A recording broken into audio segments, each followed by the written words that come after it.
Canal 3 Bénin, il est 7 heures. Bonjour à tous et bon réveil. Merci de démarrer votre journée du mardi 1er décembre 2020 avec nous sur Actu Matin, votre matinale. Nous entamons ici le dernier virage de l'année 2020. C'est le dernier mois et on approche les fêtes de fin d'année dans un contexte de crise sanitaire mondiale. Alors, prenez bien soin de vous, n'est-ce pas? Wakhabali Para, bonjour. Oui, bonjour Christian, bonjour à tous. Il y a nécessité de prendre soin de soi-même. Absolument. Au sommaire ce matin, photographie de la délinquance au Bénin et quand les structures d'État, les ministères en l'occurrence, deviennent la cible d'actes malveillants, l'inquiétude devient grandissante, un peu comme l'a écrit ce matin le quotidien Fraternité.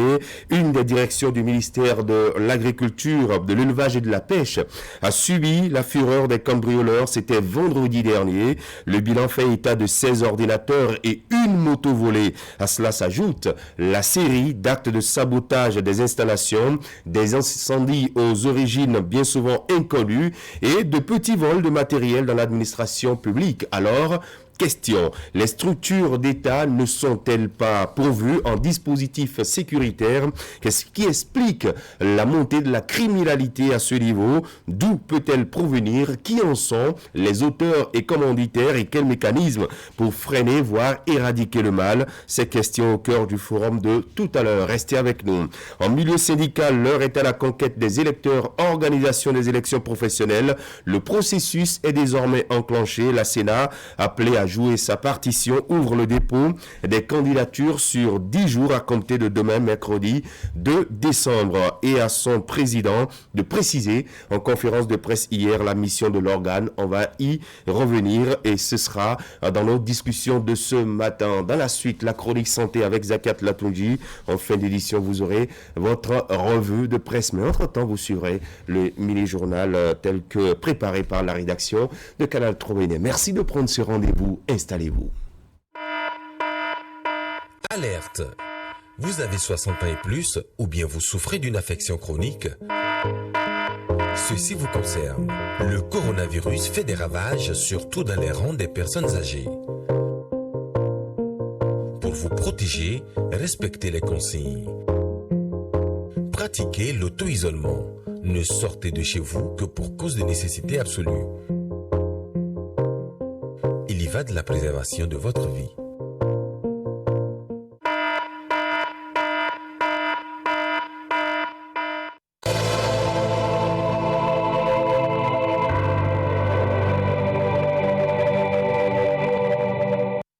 Allez, on va parcourir très rapidement ce matin la une des parutions. C'est avec vous, Wakhabali Para. Bonjour Christian, bonjour à tous. Les premières informations nous viennent de Fraternité. Les premières ne sont pas bonnes. À la une de Fraternité, incendie, cambriolage, acte de sabotage et vol cyclique. Les ministères, une sécurisation à prendre plus au sérieux. Interview avec Camille Afanwoubou sur l'agriculture urbaine. Le rendement est plus élevé avec la culture hors sol. Le cabinet Bénin Consulting Group recrute pour le compte de l'autorité du bassin de la Volta. Information à retrouver à la page 9 du quotidien Fraternité. Puis promotion de l'excellence. Clé de la réussite offre des motos à ses 5 meilleurs candidats au baccalauréat de l'année 2020. À la une maintenant de la Nation, périple présidentiel dans les communes du Bénin, communion entre Patrice Talon et les populations. Et puis 4e circonscription électorale, le parti Foscori pour un Bénin émergent en ordre de bataille. La relève info, 3e édition du mois de la diaspora africaine constructive à Dubaï. À Dubaï, le coordonnateur Moïse Kérékou donne plus de détails. Une aubaine pour un partenariat fécond nord-sud en matière d'investissement. Et puis, Confédération générale des travailleurs du Bénin, l'incarnation du syndicalisme moderne. Émergence Info, arrêt de la criette pour complicité de faux et en écriture publique. La CHDI la CADHP rejette la demande de sursis de Sébastien Javon. Et puis mobilisation inédite lors de la visite de Patrice Talon à Zakota. Le député suppléant Thomas Agbeva fait preuve de suprématie. Le chef de l'État dans les communes, des affiches qui condamnent Patrice Talon à un second mandat.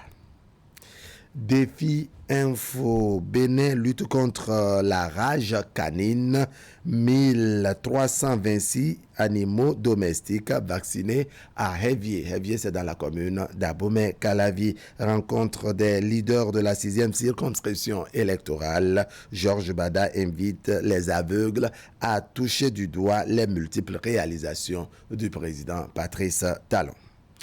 Le pays émergent. Candidat au poste de président de la CAF, Jacques Anouma rassure. Aujourd'hui, l'enjeu, c'est de ramener la bonne gouvernance au sein de notre institution. Matin libre. Long moment d'activité pour les hôtels et restaurants. La tournée présidentielle, grosse bouffée d'oxygène. Long moment donc d'activité pour les hôtels et les restaurants. La tournée présidentielle, grosse bouffée d'oxygène. Une de matin libre ce matin. Le matinal à présent, Patrice Talon à Wenhi. Le Bénin est déjà sur la route du développement. 3e élection professionnelle nationale. La Sénat précise les limites de son intervention. Et puis décédé le 21 novembre 2020, l'ancien conseiller à la haute autorité de l'audiovisuel et de la communication, Célestin Akpovo, inhumé demain à Ouida. Éduc Action pour finir. Pilotage du système éducatif au Bénin. À Ganvier, il faut réinventer l'école sur l'eau. Des écoles sans latrine et bac motorisé. Des élèves sans table, banc. Des apprenants sans cahier d'activité à Douaz et Grès. Voilà, Christian, un tour rapide des parution ce matin avec Fraternité qui revient sur cette, dois-je dire, mauvaise nouvelle. Incendie, cambriolage, acte de sabotage et vol cyclique. Les ministères, une sécurisation à prendre beaucoup plus au sérieux. Absolument. Une sécurisation à prendre beaucoup plus au sérieux. Le quotidien Fraternité qui, dans sa page 3 ce matin, revient sur le film de l'événement parlant justement de cet acte de cambriolage. 16 ordinateurs et une moto emportés. 6 personnes sont arrêtées par la police républicaine suite à la mise en place d'un dispositif d'enquête. Et le commissariat du 12e arrondissement de la ville de Cotonou a retrouvé une partie des objets volés chez les 6 personnes qui sont arrêtées. Le reste du matériel a été retrouvé chez un receleur. On reviendra donc sur ces actes de cambriolage, de sabotage, de vol et d'incendie qui sont de plus en plus récurrents dans nos ministères et dans l'administration publique. Ce sera au forum de discussion ce matin. La 3e édition des élections professionnelles nationales va se tenir et le président de la Sénat, Emmanuel Tiando, a précisé hier en conférence de presse le rôle de son institution. La Sénat est chargée de réceptionner les données d'électeurs collectées par le comité électoral national et assurer le traitement en vue de la production de la liste électorale enregistrée, examiner les dossiers de candidature et établir la liste des centrales et confédérations syndicales des travailleurs candidates aux élections professionnelles de cette année. Précise par la suite que le dépôt des candidatures est prévu pour se tenir du 2 au 11 décembre prochain. On va également y revenir tout à l'heure en fin d'édition. Vous aurez votre revue de presse avec Narcisse Alossé qui se prépare déjà. Dans un instant, le mini-journal avec vous, Ingrid Day. Bonjour, bienvenue. Oui, bonjour Christian. Bonjour à tous. Au sommet de l'actualité ce matin, la tournée présidentielle. Le chef de l'État poursuit son périple dans le zoo. Didia, Gbanzoun, Abomey, Zobodome, ce sont là les localités que le président Patrice Talon a déjà parcourues dans ce département. Le point de ces différentes étapes dans quelques instants. À suivre également la sortie médiatique des forces politiques. Il s'agit des partis Bloc républicain, Union progressiste, Moël Bénin et l'Union démocratique pour un Bénin nouveau. Qui fédère désormais leurs énergies pour mieux accompagner les actions du chef de l'État. Voilà, merci beaucoup pour ces titres. Ingrid, vous restez en place. Le développement de tous ces titres, c'est tout à l'heure après la pause pub.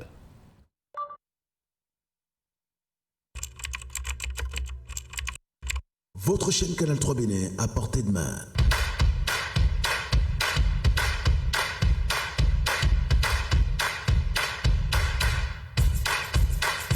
Découvrez désormais, depuis votre smartphone ou tablette, toute l'actualité nationale et internationale, vos émissions préférées de la chaîne Canal 3 en live 24/24, où que vous soyez, à travers son application disponible en téléchargement libre sur Play Store. Canal 3 est sur le www.canal3television.com. Vous êtes les bienvenus. Canal 3, la passion de l'image.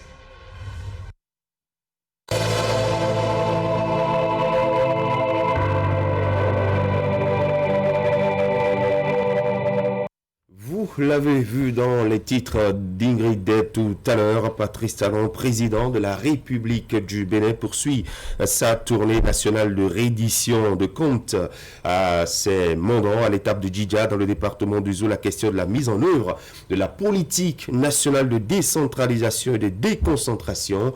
C'est le moment pour le président Patrice Talon de mieux expliquer à la population de Djidja les avancées du Bénin dans le secteur de l'agriculture. Nous vous proposons ici de suivre le maire de la commune de Djidja et il sera suivi des propos du chef de l'État Patrice Talon.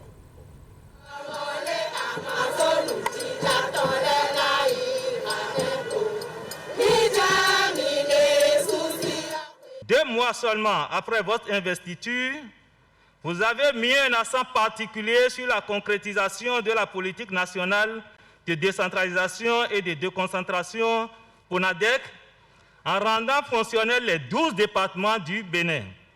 Cette décision nous permet à Djidja de prévoir et de réaliser chaque année un nombre important d'infrastructures qui améliorent de façon remarquable l'accès des populations aux services sociaux de base.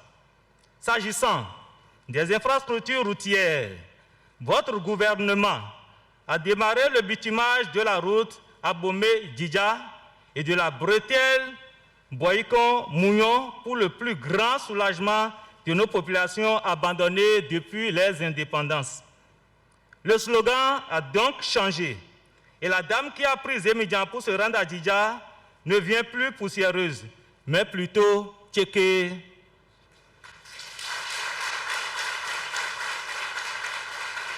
Nous savions qu'à l'époque, ce que faisait l'État pour la promotion de l'agriculture, ça a commencé par affaiblir, même par disparaître. Mais ça y est, ça repart à nouveau.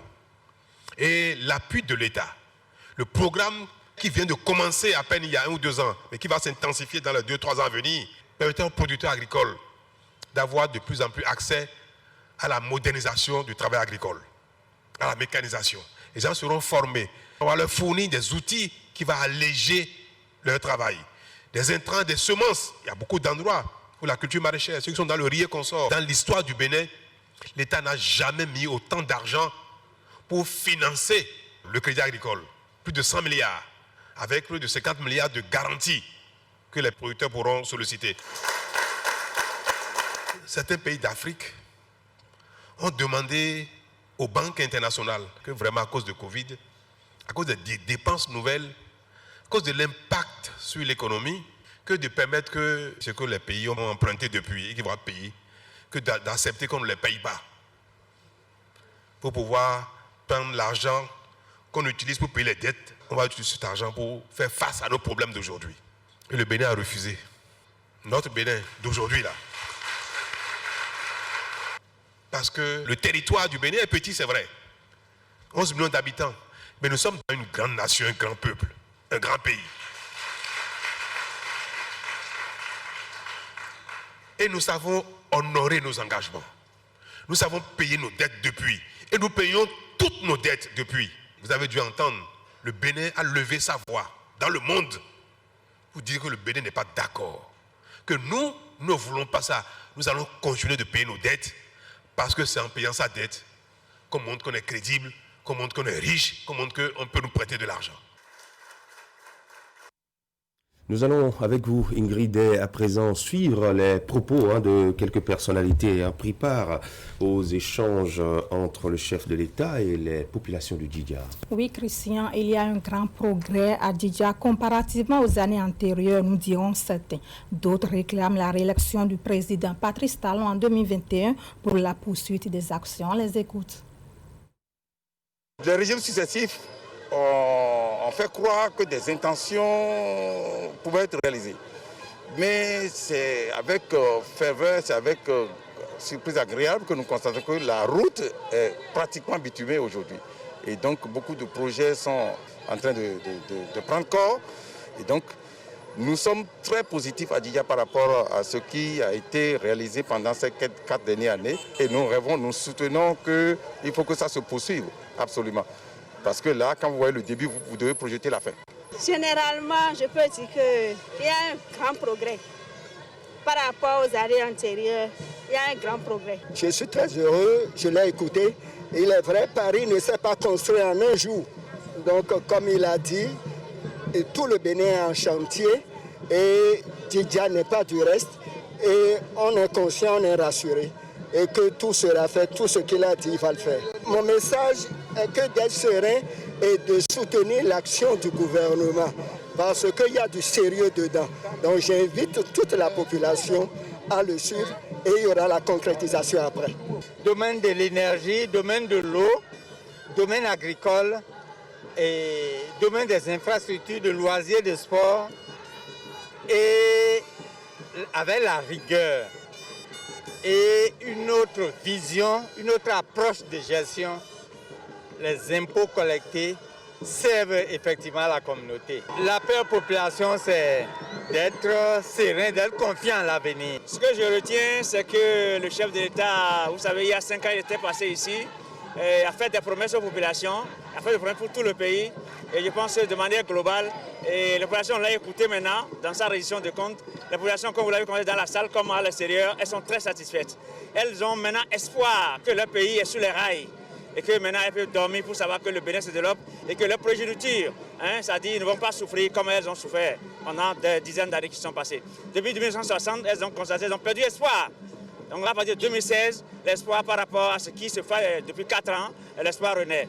Donc elles ont vraiment, vous avez, elles chantent, elles sont dans la joie, elles sentent que maintenant le meilleur est à espérer. Nous avions envisagé de faire ressortir un certain nombre de préoccupations. Ces préoccupations-là sont sorties et surtout, nous avons eu des réponses satisfaisantes.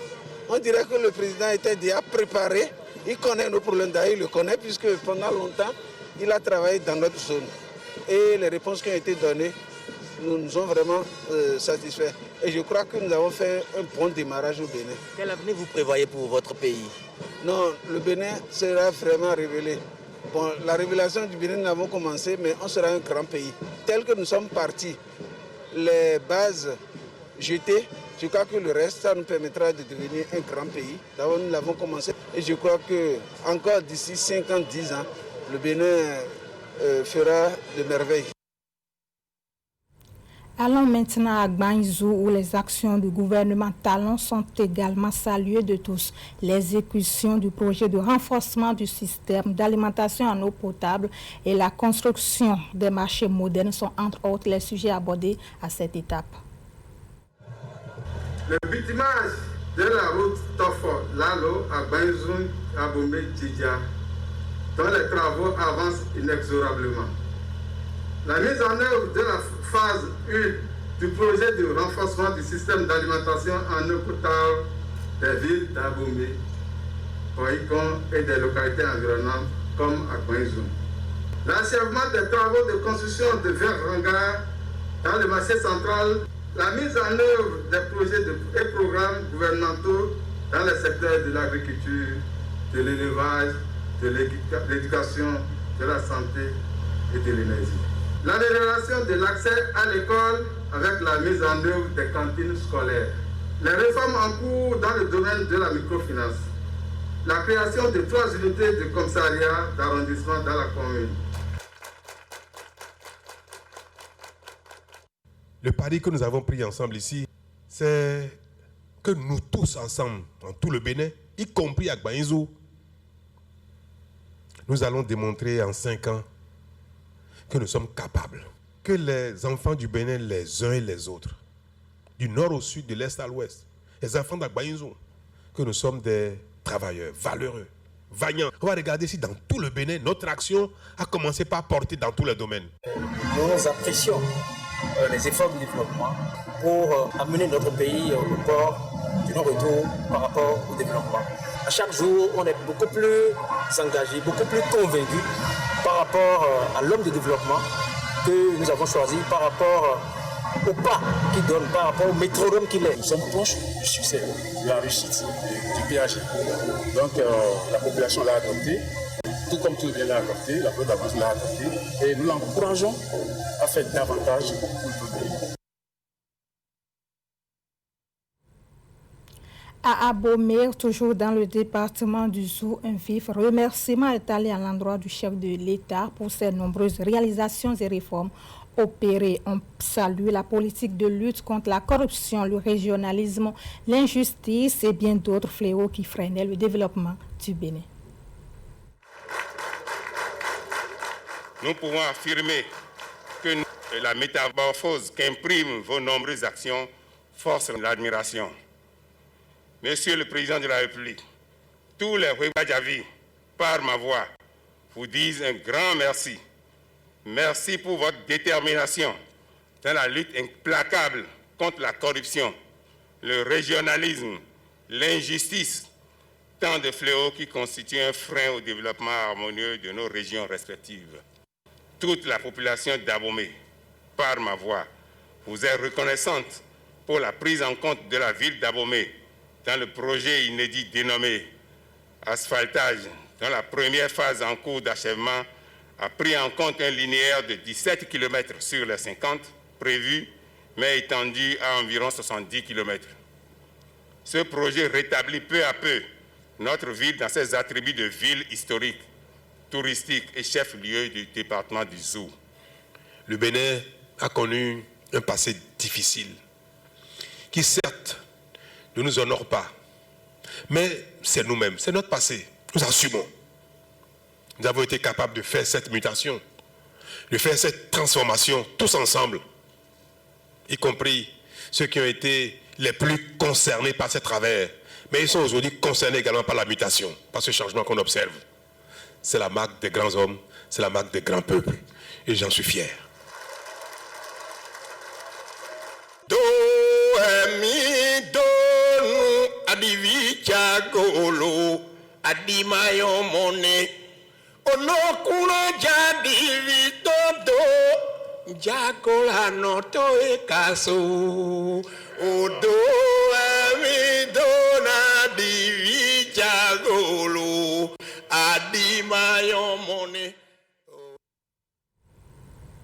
Voilà, le chef de l'État s'est également rendu à Sobodomé pour le même exercice de reddition de comptes suivants.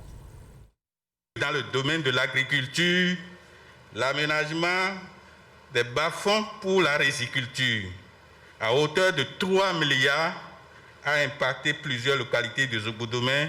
Dans le domaine de la santé, on ne saurait passer sous silence que sur les 3 arrondissements de notre commune qui étaient sans centre de santé, 2 commencent par trouver une solution.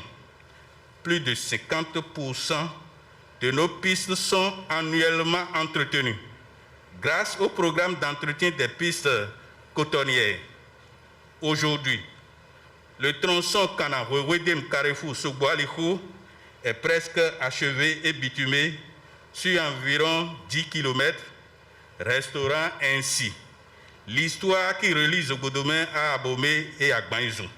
La dématérialisation de tous les actes de l'état civil, avec l'installation de l'unité communale pour l'identification des personnes, la dématérialisation du paiement des factures d'électricité et d'eau sont désormais une réalité. 5 de nos arrondissements sur 11 ont été dotés de commissariats avec un poste avancé à Bolame dans Domé. Il n'y a pas de tourisme sans circuit touristique.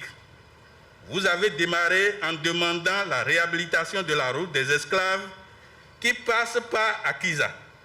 Les populations de Zogodomé du plateau de Dahomey vous demandent de poursuivre l'œuvre par l'aménagement de la route de la résistance qui mène de Kana à Kokissa au bord du fleuve Wémé.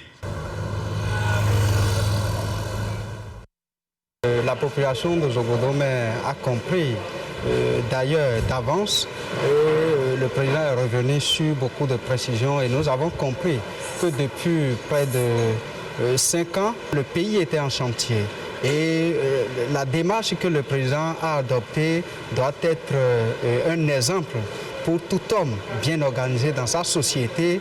Et nous avons compris que si il faut bien gérer, il faut d'abord un temps pour planifier les choses, il faut un second temps pour les exécuter et un troisième temps pour venir rencontrer ceux pour qui on travaille. Et c'est ceux-là qui nous donnent encore des directives pour qu'on puisse améliorer ce qui n'a pas été bien fait. Il a eu l'humilité de dire exactement ce qui ne va pas et ce que le peuple constate.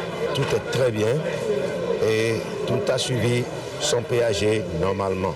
C'est avec satisfaction que j'ai participé à cette séance. On a visé là.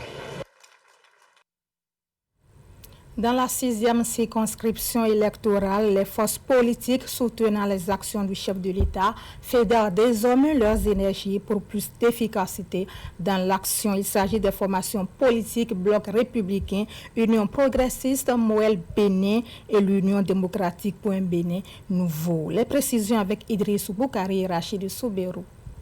Au prix du sang des combats. Après la guerre de leadership et des querelles intestines qui les avaient davantage divisés lors des dernières élections communales, les forces politiques de la 6e circonscription électorale se réclamant de la mouvance présidentielle pensent des plaies causées par des coups politiques. Il faut désormais taire les divergences interpersonnelles, enterrer la hache de guerre et l'heure est à la réconciliation pour mieux faire face aux enjeux politiques les plus colossaux. Au présidium de cette sortie politique, les représentants des partis Bloc républicain, Union progressiste, Moël Bénin et l'Union démocratique pour un Bénin nouveau. Ce qui nous unit est plus fort que ce qui nous divise. Ce qui nous unit, c'est le développement de la circonscription. Ce qui nous divise, c'est la haine, le népotisme.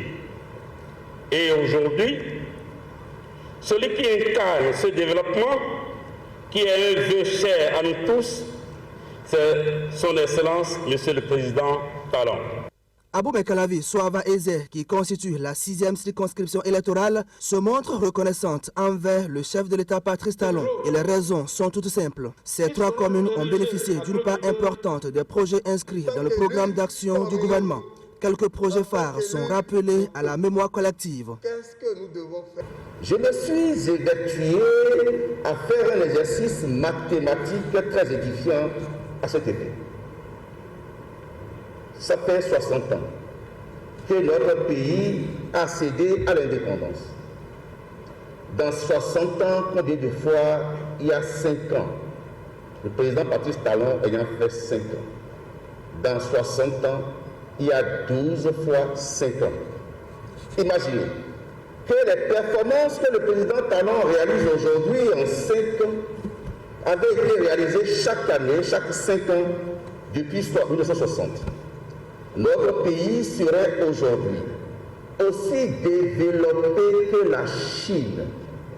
La Chine qui, en 1958, était pratiquement au même niveau de développement que nous. Celui que nous soutenons, notre leader, il a un bilan très élogieux et très positif. Lorsque les immigrants de moins en moins font escale chez le vulgarisateur, c'est que nous avons avancé parce que les crevaisons se raréfient. La Aboubé-Calavi est devenue une commune phare qui abrite aujourd'hui de grands projets comme les projets de logements sociaux de grande envergure, un grand hôpital de référence de portée internationale, notre grand aéroport de Glodigué. La liste est longue et l'espoir est grand pour les futurs projets. Mais la seule condition pour y arriver, selon les forces politiques de la mouvance présidentielle de la 6e circonscription électorale, est de maintenir le cap. Ces enfants de la 6e circonscription électorale de Calabi, Soava et Zère font ce soir une sortie de reconnaissance, de remerciement au président Patrice Talon pour ses actions dans notre circonscription électorale. Et se mobilise comme un seul homme et l'attend pour toute décision qu'il prendra sous peu. Et nous sommes aussi prêts à le pousser à prendre cette décision. Même les aveugles ont vu et verront encore. Les sourds ont entendu et entendront encore. Mettons-nous ensemble pour massivement donner un deuxième mandat au président Patrice Talon pour un Bénin révélé. Le bloc républicain, l'Union progressiste, Mouel Bénin et l'Union démocratique pour un Bénin nouveau se disent prêts pour investir le terrain une fois le mot d'ordre lancé par leur leader. Patrice Talon qui sera dans la commune d'Abomey-Calavi, Soava et Zère dans la première quinzaine du mois de décembre dans le cadre de sa tournée nationale de reddition de comptes. Occasion pour les populations de sa commune de démontrer effectivement leur soutien à Patrice Talon. Les conseillers municipaux de la mairie de Cotonou tiennent depuis hier leur 4e session ordinaire au titre de l'année 2020. À l'ordre du jour, il est essentiellement question du projet du budget de gestion de la commune exercice 2021. Ali Moumouni Rafatou Amadou. La 4e session ordinaire de la mairie de Cotonou au titre de l'année 2020 s'ouvre par l'installation d'une nouvelle conseillère municipale. Solange Meyevi est installée dans ses nouvelles fonctions en remplacement de Lamidi Bello, décédé le 25 octobre dernier. Ils sont 45 conseillers municipaux à prendre part à cette session. C'est donc parti pour 2 jours d'échange sur plusieurs sujets, dont essentiellement le budget de gestion de la commune, exercice 2021. Les travaux du budget 2021 ont été précédés d'un travail préalable d'élaboration du plan annuel d'investissement. Un budget élaboré selon une approche participative qui tient compte des aspirations profondes de nos concitoyens puisque les services compétents de la ville sont passés dans tous les quartiers pour recenser les besoins en investissement auprès des populations elles-mêmes. C'est vous dire que le projet de budget qui sera soumis à votre appréciation au cours des présentes assises est réaliste en ce sens qu'il tient compte des engagements que nous avons pris devant nos mandats et des projets prioritaires pour la ville de Cotonou. Pour 2021, le budget de la mairie de Cotonou s'élève à plus de 19 milliards de francs CFA. Un budget estimé à la hausse avec un taux d'accroissement de 5,68%. Pour traduire en acte ce budget et le mettre en œuvre de façon efficace et responsable, nous devons consolider les acquis comme l'amélioration de la mobilisation des ressources à travers les réformes relatives à l'implantation du guichet unique dans les tout prochains jours, dans tous les arrondissements et à l'hôtel de ville. J'ai bon espoir que ces réformes permettront à la ville de relever les défis qui se posent à elle et contribueront à satisfaire les besoins légitimes de nos populations. Le rapport d'activité du maire pour le compte du 3e trimestre de l'année 2020 est présenté au cours de la séance. Les participants ont suivi des communications, entre autres sur la collecte des déchets informatiques dans la commune et sur la mutuelle de vidange et d'entretien des fosses septiques. Éducation maintenant et direction, le complexe scolaire universitaire clé de la réussite où se poursuit le festival des récompenses au profit des apprenants les plus brillants. Cette fois-ci, ce sont les meilleurs au baccalauréat 2020 qui ont été honorés et c'est à la faveur d'une fête de l'excellence qui s'est déroulée sur l'un des sites du complexe implanté à Abomey-Calavi en présence de Nassis Salossé et d'Eron Pévi. Il faut klaxonner. Le génie exprimé lors des derniers examens nationaux fait désormais d'eux des propriétaires de ces motos flambant neuves. Tous apprenant au complexe scolaire et universitaire clé de la réussite, ils ont obtenu le baccalauréat avec brio et leur établissement est resté fidèle à son engagement de promouvoir les meilleurs élèves. Au complexe clé de la réussite, dans la logique de la culture de l'excellence, toute mention très bien au bac donne droit à une moto. Et séance tenante, l'acte a été joint à la parole. Ces prix d'excellence leur ont été attribués. Tout comme eux, celui qui est classé 5e du Bénin au CAPAC 2020 a reçu un ordinateur portatif. Je suis très contente, très heureuse. C'était mon objectif dès le début. Je remercie sincèrement le fondé de nous avoir fait ce beau cadeau-là. Je le remercie énormément, que Dieu le bénisse. Je n'ai pas les mots pour le remercier. Et je lui dis que la clé de la réussite, son école qui était la clé de la réussite, ne passe aujourd'hui seulement que la clé de la réussite, c'est devenu aussi la clé de l'excellence. J'ai constaté qu'ici, il y a le sérieux et le professionnalisme. Le programme académique conçu ici offre donc à tout apprenant un environnement très favorable à l'acquisition du savoir.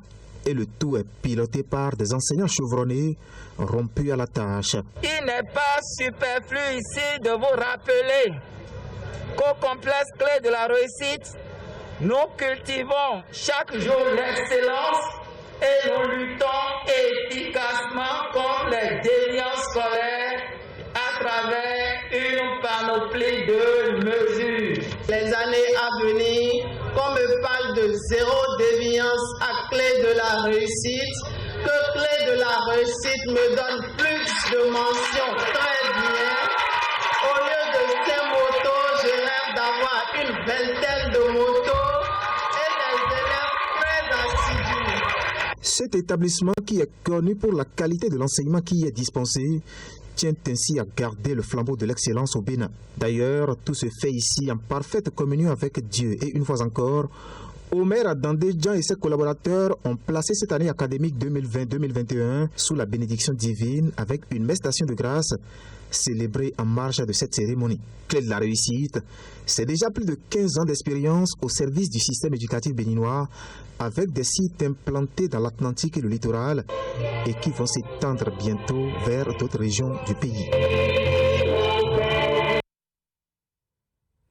Et voilà, c'est la fin de cette session d'information que je vous remercie d'avoir suivi. L'information continue sur Actu Matin, Christian. Merci à vous, Ingrid. Très bonne journée du mardi à vous. Tout à l'heure à 13h, ce sera la grande édition de la mi-journée. Prenez donc le rendez-vous sur Canal 3 Bénin et sur le www.canal3télévision.com. Là, vous avez la possibilité de nous suivre sur vos téléphones, vos smartphones. Alors, des rendez-vous à prendre ce matin. La chronique santé avec Zakiat Latoundi et ce juste après le forum de discussion. Ce matin, il sera question de l'utilisation des thermomètres laser dans un contexte de Covid-19. Alors, comment cela doit-il être utilisé dans nos formations sanitaires et autres? Ce matin, on aura les explications du directeur général de l'Agence nationale de normalisation de métrologie et du contrôle qualité, Gabin Joseph Degbe, l'invité de Zakiat Latoundi. Ce mardi, en plateau, le forum de discussion. On reviendra sur cette actualité du vendredi dernier, ces actes d'insécurité dans les structures de l'État. Les ministères sont-ils devenus la nouvelle cible des criminels? C'est la grosse question que je poserai ce matin à Herman Aliambossou, à Khabalik Para et Akime Selou Seli, les débatteurs du jour. Nous prenons des mesures de sécurité pour vous et pour nous. Face au Covid-19, LBM Syste Location de Voitures vous protège. Nous mettons un point d'honneur sur le respect des consignes par nos conducteurs.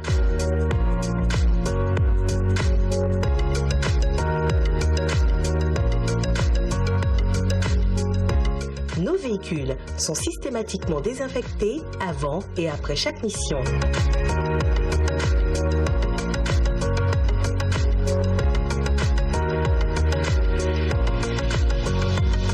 Faites-nous confiance.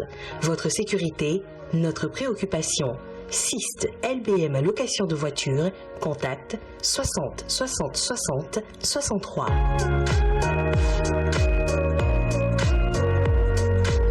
LBM, le carrefour des grandes marques.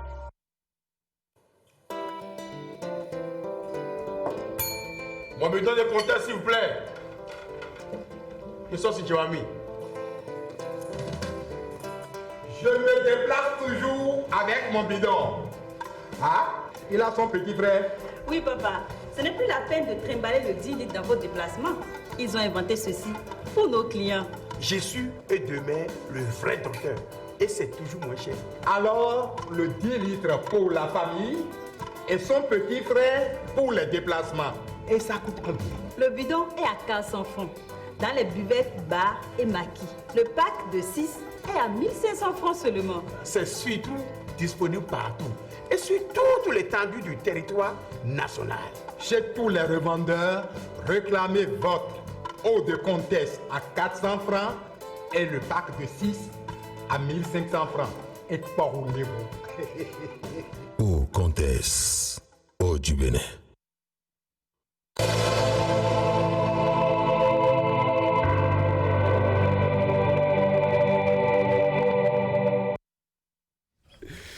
Allez, en plateau ce matin, Akivé Sédou Ousseni, Herman Parfait, Agnamoussou. Bonjour, chers messieurs, bienvenue. Merci de nous rejoindre en plateau en compagnie de Wahab Ali Kara. Absolument, Sylvia, il faut lui dire en direct, elle nous manque déjà. Vous avez des visages bizarres ce matin. On dirait que les personnes qui ont mal dormi. On va écouter ce qu'on dit. Allez, le premier sujet à aborder ce matin, franchement, laissez-nous nous concentrer sur l'émission.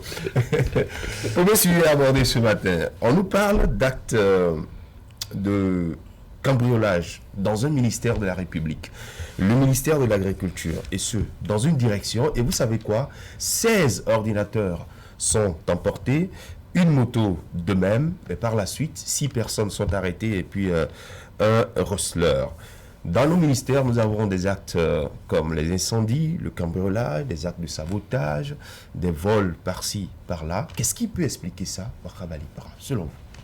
Non, il y a quelque chose qui ne va pas. C'est de constater que ces actes, le dernier étant celui du ministère de l'Agriculture, de la direction du ministère de l'Agriculture, n'est-ce pas, ces actes sont récurrents. Par le passé, on a connu des vols de primes dans les institutions au ministère des petites et moyennes entreprises, le ministère du commerce, de l'industrie, du commerce et des petites et moyennes entreprises à l'époque, n'est-ce pas, il y avait eu cambriolage à l'intérieur, n'est-ce pas, et que les primes des travailleurs ont été emportés au ministère de la microfinance en son temps. Un protocole avait cambriolé le service du DRFM et autres.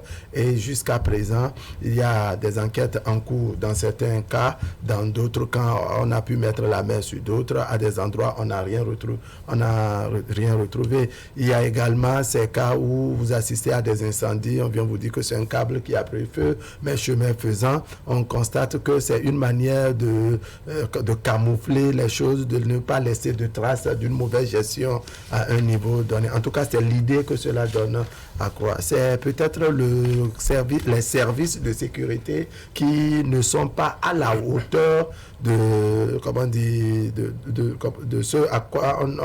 ce qu'on attend d'eux. Ça veut dire quoi? Que vous avez devant nos ministères parfois des agents de sécurité qui ne sont pas des militaires, qui ne sont pas des policiers républicains. C'est peut-être des services de sécurité privés. Voilà, des services de sécurité privés que nous connaissons désormais font assez. C'est-à-dire, ils sont tellement sollicités. La même personne travaille dans telle institution dans la journée et la nuit, au lieu de se reposer, on le réaffecte à un autre endroit. Conséquence, un humain, ce n'est pas une machine, il finira par s'épuiser. Et dans ce cas, on constate bien entendu que ces personnes sont fatiguées et n'arrivent pas à faire le travail.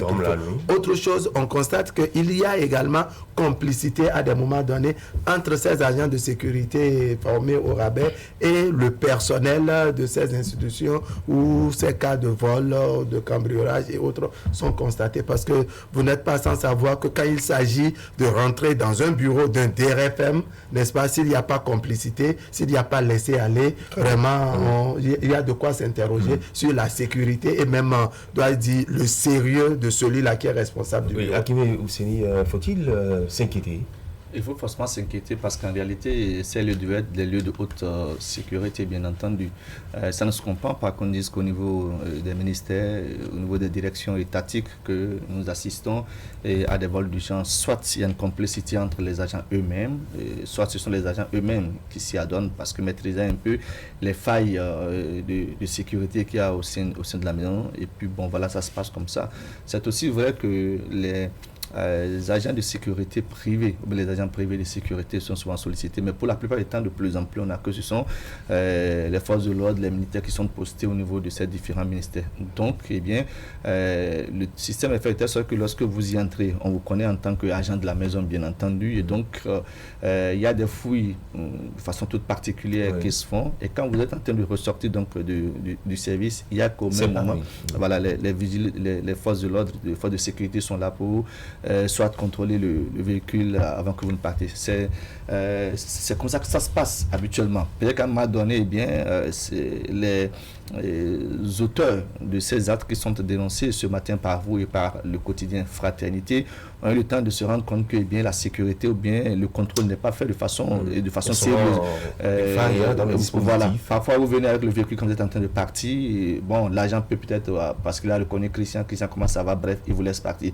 Ou on vous demande de faire voir la malle arrière, à peine on jette un regard là-dedans et puis c'est parti. Parce qu'il s'agit d'ordinateur, donc c'est pas aussi trop lourd pour être volé. Maintenant, la moto, comment ça peut se passer pour qu'une moto disparaisse et qu'on sort. Donc, je crois qu'à un moment donné, certainement qu'ils ont le temps de se rendre compte qu'il y a assez de failles au niveau du système de sécurité. Donc, du coup, on en profite.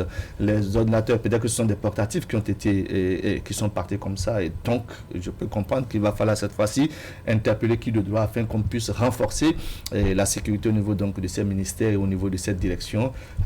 Parce qu'après les motos, après les ordinateurs, peut-être que ce sont des tickets valeurs. Malheureusement, il y en a plus suffisamment comme ça se faisait un peu par le passé. Donc, du coup, je crois que le plus important, c'est d'interpeller et mettre les officiers de police judiciaire à contribution pour qu'on puisse taper du poing sur la table et sanctionner avec la dernière rigueur ceux et celles qui s'adonnent à ces actes-là. J'ai eu dit qu'au niveau donc, de ce ministère de l'Agriculture et précisément au niveau de cette direction, que 6 personnes ont déjà été interpellées, semble-t-il. Et donc, si c'est fait comme ça, il va falloir qu'on aille jusqu'au bout et décourager tous ceux et celles qui sont tapés en nombre et qui ont envie de s'adonner, je dirais, à cette facilité-là. Des commanditaires au sein de l'administration elle-même, notamment dans le rang des fonctionnaires, des complices.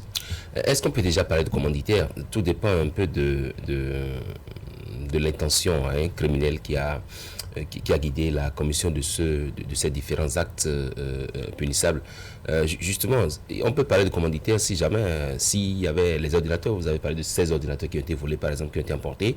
Si c'était un peu une technique de terre brûlée, c'est-à-dire qu'on sait que les ordinateurs contiennent des données, qu'on ne veut pas que quelqu'un sache, des données qui peut-être pourraient compromettre, et on fait disparaître ces ordinateurs. Parce que ces ordinateurs dans une voiture, je ne sais pas si c'est une seule voiture qui est emportée, je ne sais pas si c'est porté sur la tête, je ne sais pas si c'est mis dans différentes voitures, mais toujours est-il que ces ordinateurs qui partent comme ça d'une direction d'un ministère, obligatoirement, il y a cherché une intention criminelle à ce niveau. Vous avez parlé tantôt de complicité. C'est clair qu'il y a des complicités parce que justement, la sécurité privée s'occupe souvent de nos administrations, enfin, des administrations privées. Généralement, quand vous allez dans les administrations publiques, il y a, si ce n'est pas les militaires, c'est la police républicaine, c'est bien souvent gardé par des éléments qui sont souvent secondés par les éléments de la sécurité privée dans bien des cas.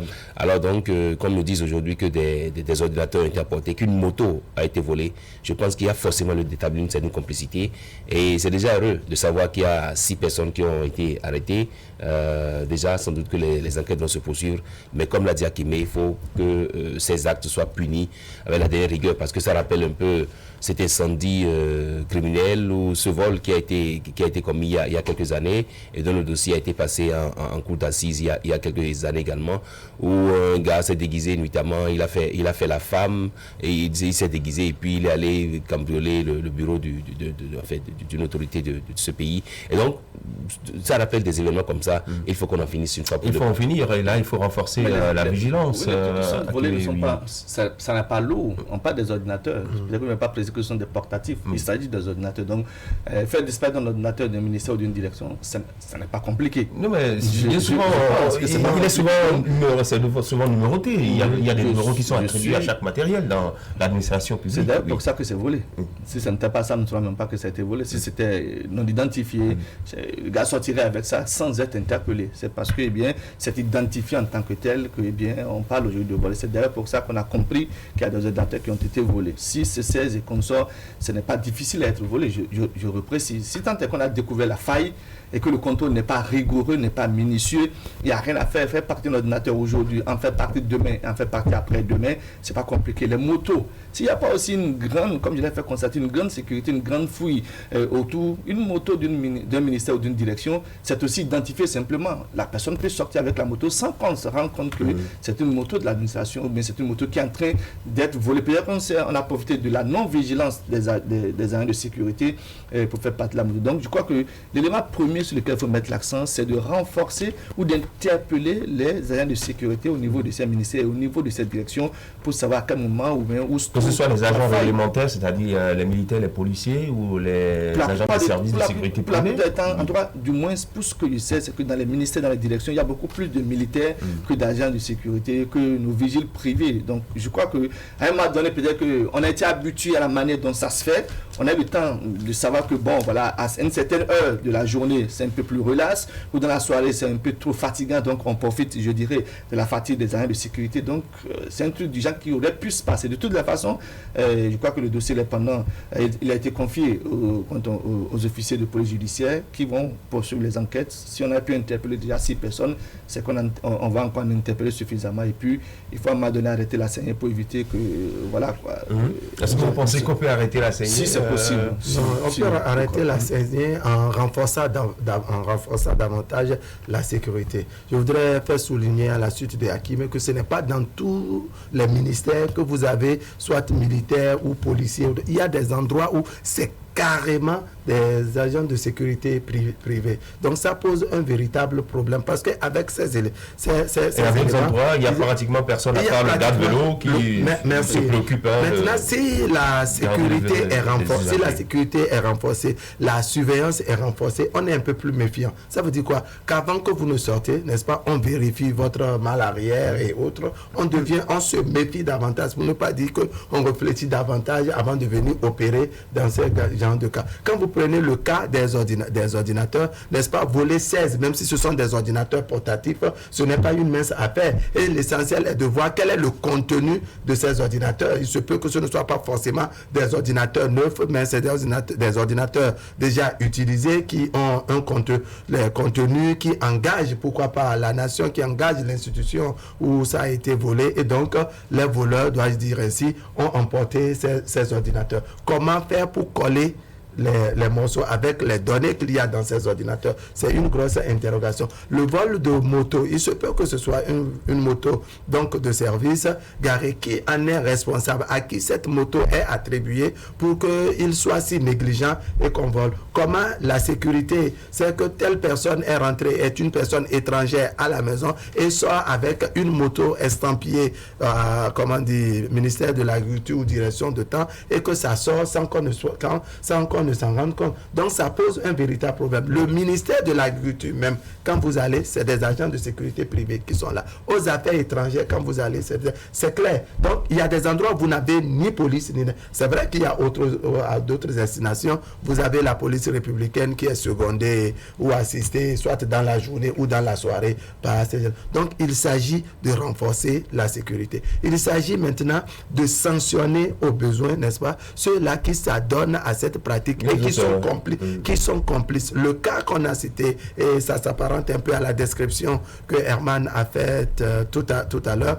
le cas du ministère de la microfinance en son temps, sous le régime passé, c'est un protocole du ministère, n'est-ce pas, qui s'est déguisé en femme, avec la clé de la secrétaire générale du ministère de la microfinance, a opéré comme une femme, et il a fallu il a fallu les caméras de surveillance et autres pour qu'on puisse l'identifier aussi bien dans l'ascenseur que là où il est allé cambrioler, notamment le bureau du DRFM où se trouvent les sous. L'efficacité de ce dispositif, les caméras de surveillance, Herman Parfait à Niamboussou, dans l'administration publique. Non, c'est vrai que les caméras de surveillance contribuent beaucoup à la sécurisation de ces espaces-là. Sauf que quand on met en place une caméra ou plusieurs caméras de surveillance, il faut forcément avoir le dispositif qui est là. Il faut avoir du personnel également pour s'en occuper. Je crains que dans le cas que nous évoquons, le cas de 16 ordinateurs volés, d'une moto volée, que la moto soit juste un objet pour embrouiller les pistes, pour montrer que c'est peut-être d'autres éléments qui sont venus voler, alors même que les ordinateurs, peut-être le vol des ordinateurs a été peut-être commandité par des personnes insoupçonnées. Je pense que seules les enquêtes vont nous donner plus d'éléments sur les motifs même de ces actes de cambriolage, de ces actes de vol. Les caméras de surveillance, bon, c'est vrai qu'il y a des... Quand vous voyez les caméras de surveillance installées, c'est parfois orienté vers le bureau du directeur, vers le bureau du ministre. Il est là pour voir si, dans la salle d'attente, qui sont ceux qui sont là, que je peux prendre. Est-ce que c'est pour cette raison qu'il faut installer les caméras de surveillance ou les mettre pour pouvoir sécuriser, disons, l'ensemble des bâtiments de nos administrations, l'objectif premier de l'installation des caméras de surveillance, comme le mot l'indique, c'est caméras de surveillance. Pour surveiller. C'est-à-dire qu'à tout moment, quand il y a une situation, on peut interroger la mémoire de ces caméras pour savoir qu'est-ce qui a pu se passer. C'est au nom, je dirais, de ce rôle premier de l'installation des caméras qu'on a pu finalement détecter le cher ami de Wahab Ali Para, qui s'est déguisé en femme, bien entendu. Sinon, comme vous l'avez dit, le constat qui est fait, c'est que les caméras de surveillance sont positionnées au niveau donc des services stratégiques. Le directeur adjoint, le DRFM, le DAF, du moins, en tout cas, ceux qui occupent quand même les premières loges au niveau donc de l'administration publique. Et parfois, ça va jusqu'au niveau donc de leur garage pour voir si un tentampion n'est pas venu garer à leur place pour voir le véhicule bien positionné comme ça. Ça ressemble à un truc de luxe, bien évidemment, mais ça n'aurait pas été ça le rôle premier des caméras de surveillance. De toute façon, je crois que dans l'un dans l'autre des cas, il arrive qu'à un moment donné, même s'il est orienté pour regarder voitures, pour regarder qui c'est qui est dans le couloir, quand on l'interroge pour des actes de vandalisme, comme l'a dit Wahab, c'est que ça répond, parce que c'est le temps d'enregistrer. Maintenant, ça enregistre de camp à camp. Quel est le termine qui a été donc, je dirais, positionné au niveau donc de ces différentes caméras, la question reste entière. Mais toujours est-il, et ça j'insiste là-dessus, pour dire que dans l'un dans l'autre des cas, les caméras de surveillance finissent par servir à quelque chose, ça c'est une évidence. Maintenant, peut-être que les bureaux dans lesquels les ordinateurs ont disparu ne sont pas des bureaux qui sont détenteurs de ces caméras de surveillance, mais il y a peut-être une caméra dans un couloir qui a pu voir un mouvement suspect. Comme je l'ai fait constater, il s'agit des ordinateurs. C'est tellement des portatifs, il faut insister là-dessus. Un portatif dans un sac chrétien, ça sort facilement. Oui. Un portatif tel que vous le voulez, il peut sortir sans que personne ne se rende compte que ça a été volé. Il s'agit de 16 portatifs. Je parie que ça n'a pas été perpétré le même jour. C'est des portatifs qui ont disparu peut-être 2 par semaine, un ordinateur par semaine. Peut-être que ça a commencé depuis plusieurs jours. Ce n'est pas en un seul acte que les 16 ordinateurs ont disparu. Peut-être qu'à un moment donné, on s'est rendu compte, mais attention, mais on ne comprend plus, ça va décrescendo. Et c'est en ce moment seulement qu'on s'est réveillé d'un long sommeil qui a eu raison, donc je dirais, de la disparition de 16 ordinateurs. C'est aussi vrai. Responsable du matériel qui a des problèmes, que ça peut cacher des malversations, bien entendu. C'est pour ça que les officiers de police judiciaire qui seront donc appelés à ce dossier, ils finiront par nous dire ce qui a pu véritablement expliquer le vol de ces ordinateurs. Mais pour le moment, on s'en tient à ce que ces ordinateurs ont disparu d'une direction d'un ministère de l'Agriculture. Et qu'à côté, une moto peut-être pas du tout utilisée, parce que c'est aussi ça le problème au niveau de nos directions et au niveau de nos ministères. Des motos sont là, non utilisées, et peut-être qu'il y a à un moment donné un agent de la maison, pas forcément, je dirais, occupant les premiers rôles, parce que c'est un, quoi, c'est le coursier de la maison, oui, qui a un moment donné besoin de moto, mais quand il en demande, on n'en donne pas. Et la moto est restée là tout le temps. Ça aussi, c'est pas pour encourager ce qui a pu se passer, mais ça peut être un élément explicatif de ce que, eh bien, une moto aurait disparu d'une direction. C'est des services quand même qui bénéficient d'assez de moyens de déplacement. Peut-être que c'est des motos qui sont rentrées, je dirais, d'un projet qui a été exécuté il y a de cela 2 ou 3 ans, entassé au niveau de ce ministère, jamais utilisé. Vous allez dans les directions devenues des ATD, un truc du genre. Les motos sont là. Les motos, peut-être que quelqu'un vient mal de l'utiliser. Bref, comme pour dire que les enquêtes finiront par nous dire quelle est la qualité de la moto qui a été volée, quels sont les éléments qui seraient contenus dans les ordinateurs qui ont été volés et ceux qui sont concernés par. Il y a à côté le receleur qui a été arrêté, c'est-à-dire donc quand c'est volé, il y a 17 personnes là qui le récupèrent et qui les volent. Il y a 6 personnes dans le lot, n'est-ce pas, qui ont été interpellées. C'est déjà une bonne nouvelle. Je pense que si on les tient bien, n'est-ce pas, ils seront expliqués s'ils sont auteurs, n'est-ce pas, d'autres forfaits, aussi bien dans la même direction, ailleurs, ou bien que s'est-il passé exactement. Une fois qu'on a pu mettre la main sur ces individus, je crois qu'ils sauront cracher le morceau si on les tient bien.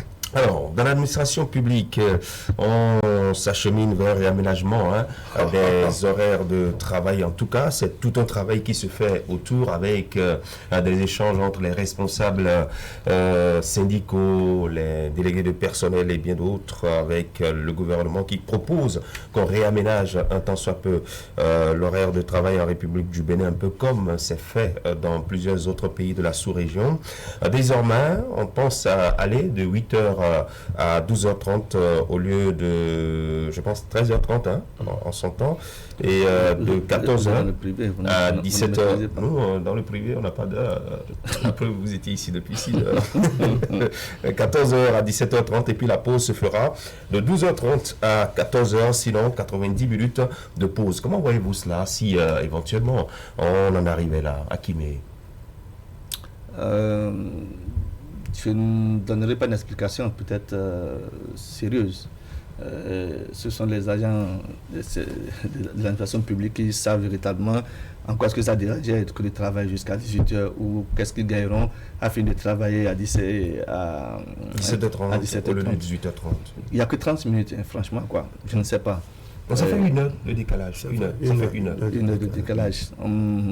Les éléments qui ont sous-tendu cet état de choses, en tout cas pour en arriver à cette proposition, c'est qu'on dit qu'en le faisant ici, on permet donc aux agents de l'administration publique de rentrer un peu plus tôt et d'avoir géré facilement le bouchon, semble-t-il, et que voilà, ça permettra de rentrer et puis d'avoir au moins à être aux côtés des enfants, parce que bon, pour quelqu'un qui est qui habite dans la cité dortoir, quand vous quittez à 18h30, c'est parti pour rentrer après 21h pour certains, au meilleur des cas, quoi. Au pire des cas, c'est après 22h, 22h30. Seulement que je me rends compte qu'on aurait simplement réussi à dépasser le problème, parce que si désormais le bouchon devait commencer à 18h ou à 19h, c'est qu'il commence demain plus tôt, et certainement au niveau de 17h. Mais c'est vrai aussi que quand tu as fini de le gérer, tu vas te retrouver à la maison, certainement tout de 20h, 20h30 et consorts. Ça peut peut-être régler quelque chose. Mais tu as dit que de ma position, c'est pas fait essentiellement pour ceux qui habitent Cotonou, à Bomé-Calavi, qui vivent au quotidien le bouchon. C'est pour tout le personnel de l'administration. Entre autres éléments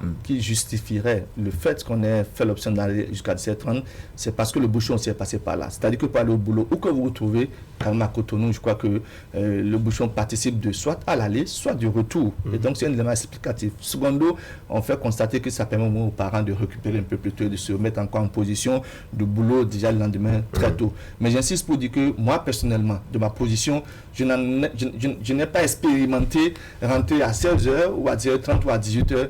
Le bouchon chez moi, je l'ai le matin, je l'ai aussi le soir, de par ma position, de par le secteur dans lequel je me trouve. Et donc, sans vous mentir franchement, je ne sais pas ce que ça peut apporter en termes de plus-value aux agents de l'administration publique. 17h30, 18h30, voilà quoi. On va voir. Il y a un rapport sur l'étude sur le réaménagement horaire et les conclusions font état de ce que 79,35% des acteurs qui sont interrogés pensent que l'amplitude horaire actuelle est l'un des principaux déterminants de la contre-performance des agents de l'État et 70,38% prouvent qu'il est opportun de procéder au réaménagement des dits horaires. Et l'option la plus pratique et rentable économiquement selon l'étude qui a été commanditée et réalisée est celle de 8h à 17h avec une heure de pause de 12h30 à 14h. 8h à 17h. Non, bon, écoutez, il faut ceux qui font cette expérience-là pour mieux se prononcer. Nous quatre ici, nous sommes mal placés pour ceux qui sont habitués depuis plusieurs années à se réveiller. Merci. Vous voyez, on ne peut pas se prononcer dans le sens de l'enthousiasme comme ceux-là qui se prononcent. Mais moi, je trouve que ce truc, ce réaménagement va poser problème à beaucoup, même de l'administration publique. Parce que vous imaginez, avec 2 heures de temps de pause, c'est-à-dire vous vous reposez à 12h30 et vous reprenez, je crois, à 15h. C'était ce qui était... Au départ, c'était ça. Cette tranche permettait aux femmes qui, par exemple, allaitaient et autres, de disposer un peu de temps, faire vite un crochet à la maison. C'est-à-dire quand elles finissent les 3 mois, je crois, 3 mois de congé maternel et autres, 1 mois de l'administration. Vous prenez les hommes difficiles, vous n'êtes pas femme. Non, je ne suis pas femme, mais il y a des difficultés que nous vivons en ayant des femmes à la maison. Vous voyez, très bien. Ça veut dire quoi? Quand elles épuisent les 3 mois de congé de maternité, peut-être 1 mois, ajouté à 1 mois de congé administratif et autres, il y a l'allaitement de l'enfant qui continue et qu'elles ont besoin de cette tranche-là, n'est-ce pas, pour profiter, faire un crochet à la maison, revenir et autres. Donc, dans 90 minutes, combien de temps dispose-t-elle pour faire ce genre d'opération? Ça va toujours poser problème. Donc, ça veut dire quoi? Que si vous êtes habitué à sortir à 18h30,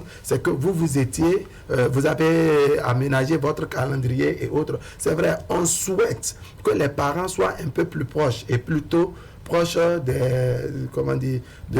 leurs enfants. Ça permet aussi aux femmes de vite sortir. Celle-là chez qui le monsieur est toujours rigoureux et a demandé que tu mets beaucoup plus ton service, ton travail devant et que le ménage est menacé. Ça lui permet aussi peut-être de vite rentrer, faire les tâches qui relèvent de sa personne et tout va bien. Mais moi, je pense que même dans l'administration publique où cela veut être instauré, ça risque de poser problème. On dit que c'est économiquement rentable au plan économique et social, avec des raisons qui sont avancées.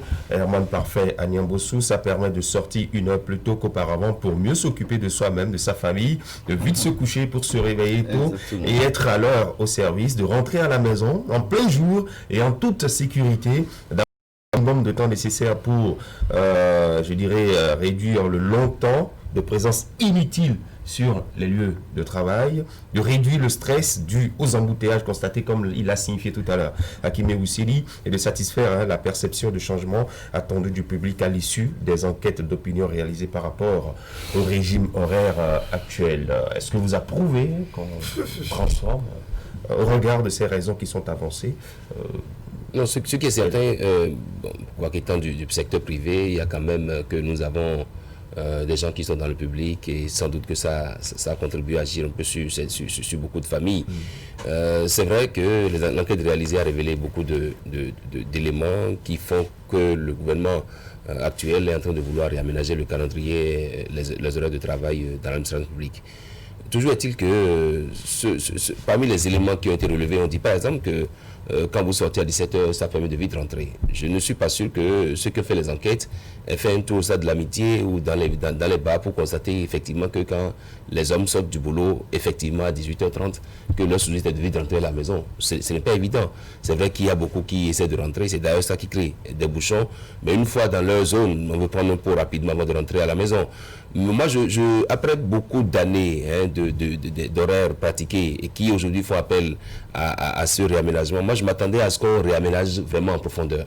Réaménager en profondeur, pour moi, c'est par exemple qu'on puisse faire en sorte, un peu comme dans les autres pays, dans d'autres pays dont je termine aussi. Il y a le Brazzaville, il y a les Comores, vous voulez parler de journées continues qui permettraient, peut-être même on peut faire un léger décalage entre hommes et femmes. Parce que justement, quand l'homme quitte le boulot, il sait ce qu'il a à faire avant de rentrer à la maison le soir.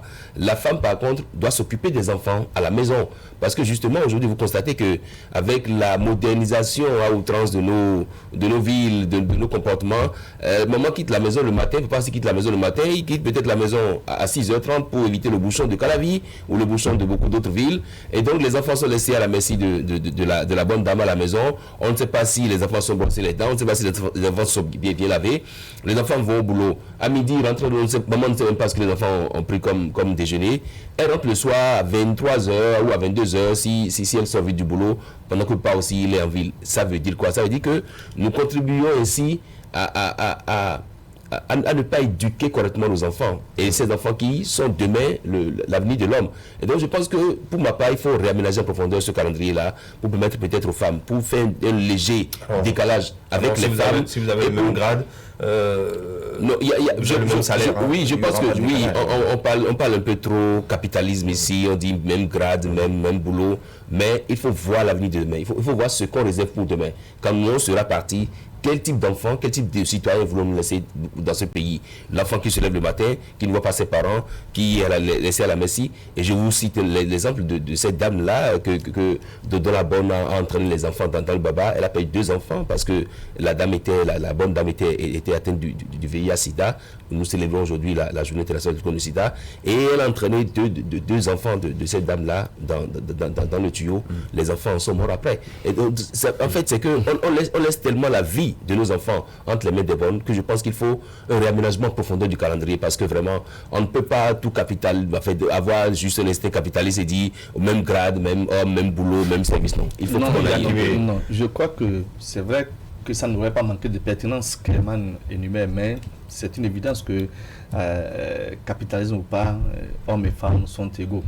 Il n'y a pas à proposer 2 heures aux femmes ou demander aux femmes de rentrer plus tôt que les hommes. Non, ça là, c'est même à exclure, c'est à bannir. La condition même ne reconnaît pas ce tas de choses. Vous êtes tous égaux devant la loi et devant les services publics, ça se passe en tant que tel.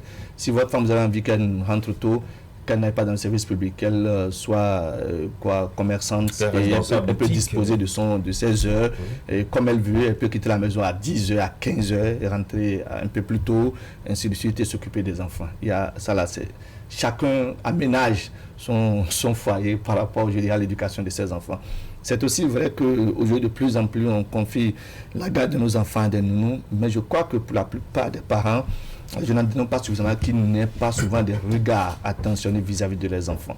C'est vrai qu'ils quittent tôt la maison, mais j'en connais nombreux qui, avant de quitter, s'assurent que l'enfant s'est déjà réveillé, que l'enfant a déjà pris sa petite toilette, que l'enfant s'est brossé la dent. Je ne crois pas que le cliché des mânes soit vraiment expressif de ce que les parents, du comportement des parents vis-à-vis des enfants, quoique on a recours à des nounous, je suis d'accord qu'on les a à côté, mais je pense qu'il y a quand même un minimum que les parents font, aussi bien et le mari et la femme, pour que les enfants quand même puissent avoir un regard bienveillant. Il y a des coups de fil qu'on donne souvent à midi quand on est au service pour savoir si les enfants ont déjà mangé, s'ils se portent bien. On donne des coups de fil. C'est vrai qu'on me dira que ce n'est pas suffisant, d'accord, mais au regard de l'engagement que chacun a pris vis-à-vis du service public, il y a que parfois on est obligé de faire les choses en tant que telles. Mais j'insiste pour faire comprendre que, eh bien, si ça avait été vraiment très bien réaménagé, j'en trouverai des éléments explicatifs. C'est vrai que vous avez donné des arguments qui seraient la base, parce qu'en fait, des gens ont été interrogés. Il y a des échantillons qui ont été consultés à propos, qui ont fait, je dirais, qui ont proposé le cliché que nous avons aujourd'hui, dont on parle ce matin. Le bouchon, c'est une évidence qu'il n'y a rien à faire, on en parlera toujours. Même si le service finit à 17h, c'est ça, hein, Christian, 17h. 17h30. Même si ça fait 17h30, je vous assure qu'on aurait simplement on aurait décalé simplement le bouchon. Juste une heure. Non, c'est juste une heure. Le bouchon aurait simplement décalé. Au lieu qu'il commence autour de 17h ou 18h, c'est qu'il commence un peu plus tôt. Ça, il n'y a rien à faire. Le bouchon, je ne sais pas si... Mais ça permettrait quand même aux gens de rentrer un peu tôt. Je suis d'accord. Oui. Mais là encore, il faut compter avec je dirais, les besoins de ceux qui rentrent ou qui ne rentrent pas tôt. Ceux qui ne rentrent pas tôt, ce n'est pas forcément parce qu'ils n'ont pas envie de rentrer tôt. Ce n'est pas forcément forcément parce qu'il y a le bouchon, mais c'est peut-être parce qu'il entreprend autre chose avant de rentrer. Parce que, eh bien, ce n'est pas suffisant, je dirais, ce qu'il a fait de la journée pour pouvoir assurer la fin de mois dans son foyer. Peut-être qu'à sa sortie à 18h, il donne 2 heures de consultation quelque part pour se taper encore 2500 supplémentaires pour pouvoir gérer, je dirais, la nounou de la maison, parce qu'elle également, elle fait partie du budget familial. C'est ça qu'on utilise pour pouvoir gérer bien d'autres choses, le maître d'études, ce qui est autour. Et donc, je veux bien voir l'expérimentation de cette proposition qui est faite, qui est en train de finir par être validée, pour voir si véritablement ça a amélioré, je dirais, le côté économique dont on a parlé, parce qu'on m'a dit, j'ai eu entendre de vous, Christian, que ça va régler les performances. Parce qu'il y en a qui rentrent. Je ne sais pas. Le débat peut se faire à propos. Moi, ce que je voulais dire, c'est vrai, on ne va pas balayer du revers de la main, n'est-ce pas, cette proposition ou cette discrimination positive que souligne Herman Aniambosu, même si au regard de la Constitution, n'est-ce pas, l'homme et la femme sont nés égaux devant la loi et pourquoi pas devant les engagements pris vis-à-vis du service public. Les causes, par exemple, des embouteillages, c'est beaucoup plus à la sortie. Parce qu'au démarrage, quand vous allez au boulot, chacun se réveille tôt à son niveau et on peut être dans le même service. Et selon nos destinations, en fait, selon nos maisons, moi je me réveille à 6h pour prendre la route, vous vous attendez à 7h, certains de 7h30, pourquoi pas 7h40. C'est à l'heure de sortie. Maintenant, à l'heure de sortie, vous sortez au même moment. C'est ça la différence. C'est-à-dire que vous êtes 100 dans un service à 17h ou à 17h30, tout le monde se met sur la route au même moment. Personne n'aurait pu dire, bon, moi j'attends jusqu'à 18h, le temps que les Hakim et autres rentrent pour que moi je prenne la route. Ça veut dire quoi? Tous, vous videz le service au même moment et puis c'est là qu'il y a embouteillage sur la voie. Moi je pense que... Je dis aussi les embouteillages, c'est un cas spécifique à Cotonou, à Bomé-Calavi, les grandes villes. Oui, je crois que au-delà de ça, on pouvait faire peut-être l'expérience d'une journée continue de manière directe, un peu comme on fait dans des écoles autorisées à cet effet. C'est-à-dire quoi? Vous commencez à 7h ou à 7h30 ou au plus à 8h. On sait que vous finissez peut-être 13h30, 14h. Ça s'arrête là. Il n'y a plus le tour de 15 heures pour finir à 19h. Il y a des écoles qui fonctionnent sous ce régime-là. Je pense que si on fait cette expérience, ça pour... On attend, c'est juste 8 heures de travail. On se demande à quand cette expérience dans les privés. Oui, tout à l'heure, en évoquant cette discrimination, je pense que je faisais allusion à beaucoup de pays anglophones dans lesquels il y a cette discrimination et dans lesquels également l'égalité des sexes n'est pas pour autant déniée à la femme ni à l'homme. Hein. Je pense que c'est des pays qui font en sorte que la femme puisse s'occuper des enfants parce que justement l'avenir de demain préoccupe ces autorités de ces pays-là. Et parce que justement, on estime que même si les hommes et les femmes naissent égaux en droit, ce qui n'est que factuel, ce qui est juste écrit dans la Constitution, et c'est même dans ces pays que les femmes sont plus protégées. Quand vous faites l'erreur de porter la main sur une femme dans ces différents pays-là, vous savez à quoi vous en tenir. Je pense qu'il faut, à mon avis, il ne faut pas se contenter juste des enquêtes d'opinion réalisées. Il faut appeler autour de cette table-là des sociologues, des psychologues. Il faut appeler autour de cette table-là des gens pour qu'on puisse vraiment réformer en profondeur les horaires de travail. Parce que justement, quand papa quitte la maison, quand vous quittez la maison, je dis c'est vrai qu'aujourd'hui il y a un bouchon à Calavi. Si vous devez être sincère avec vous-même, vous quittez la maison avant 6h. Vous voulez réveiller un enfant qui a peut-être quoi, 8h, vous le réveillez à 6h, moins 15 ou à 5h30 avant de quitter la maison. Si vous êtes un bon père, vous allez le laisser d'abord récupérer un peu. L'enfant se réveille peut-être à 6h30 non, pas du l'enfant, c'est pas l'enfant révise, non, tout ça là, c'est relatif. Donc le papa qui veut que son enfant récupère un peu, ne va pas le réveiller parce que lui il est obligé de se réveiller à 5h30. Donc il va laisser l'enfant récupérer, comme vous l'avez dit, se réveiller autour d'une certaine heure et aller au cours, aller au boulot et tout, à l'école, comme cela se dit. Je pense qu'il faut réformer de fond comme ce système-là. Parce que il y a un travail ça contribue à détruire beaucoup de familles. La question en ce moment, on attend les conclusions. Nous sommes ici juste pour apporter nos analyses sur le fait. On va finir avec un dernier sujet. La Sénat qui aura fort à faire, qui se prépare pour la présidentielle prochaine et qui travaille également pour les élections professionnelles, les centrales centrales et confédérations syndicales. On saura à l'issue donc de ces élections professionnelles lesquelles seront les plus représentatives. Parlons donc des centrales syndicales. La CENA qui veut donc jouer sa partition et le président qui était en conférence de presse hier qui a expliqué un peu le processus. La CENA qui est chargée de réceptionner les données d'électeurs collectées par le comité électoral national qui est mis en place et qui, dans lequel se trouvent quelques représentants des centrales et confédérations syndicales. Wahab Alipara. Oui, je crois que la CENA, c'est l'institution qui est chargée d'organisation des élections, n'est-ce pas? Elle a en charge la plus pointue, bien entendu, la présidentielle de 2021, mais avant, il y a les élections professionnelles qui sont... Enfin, nous y sommes. Oui, c'est vrai. Les élections professionnelles, quelque peu boudées, avec des commentaires pas trop bien pour l'instant. Mais je crois que la CENA que nous avons a déjà fait ses preuves et a été consulté par bien d'autres Sénats et CENI des pays de la sous-région. Moi, je me souviens qu'après les élections législatives, malgré la chaleur de ces élections ici, il y a des pays de la sous-région qui sont venus, n'est-ce pas, rencontrer l'équipe de Emmanuel Tiando et compagnie pour gagner en expérience, faire, comme on dit, un rendez-vous du donner et du recevoir. Je crois que c'est encore une fois dans cette dynamique que s'inscrit la CENA qui, malgré ces élections, vous avez dit, enfin, nous y sommes, n'est-ce pas? C'est encore une fois dans cette dynamique que la CENA s'inscrit et je suis sûr qu'elle saura, n'est-ce pas, s'en sortir encore une fois avec fierté comme par le passé. Oui, Herman.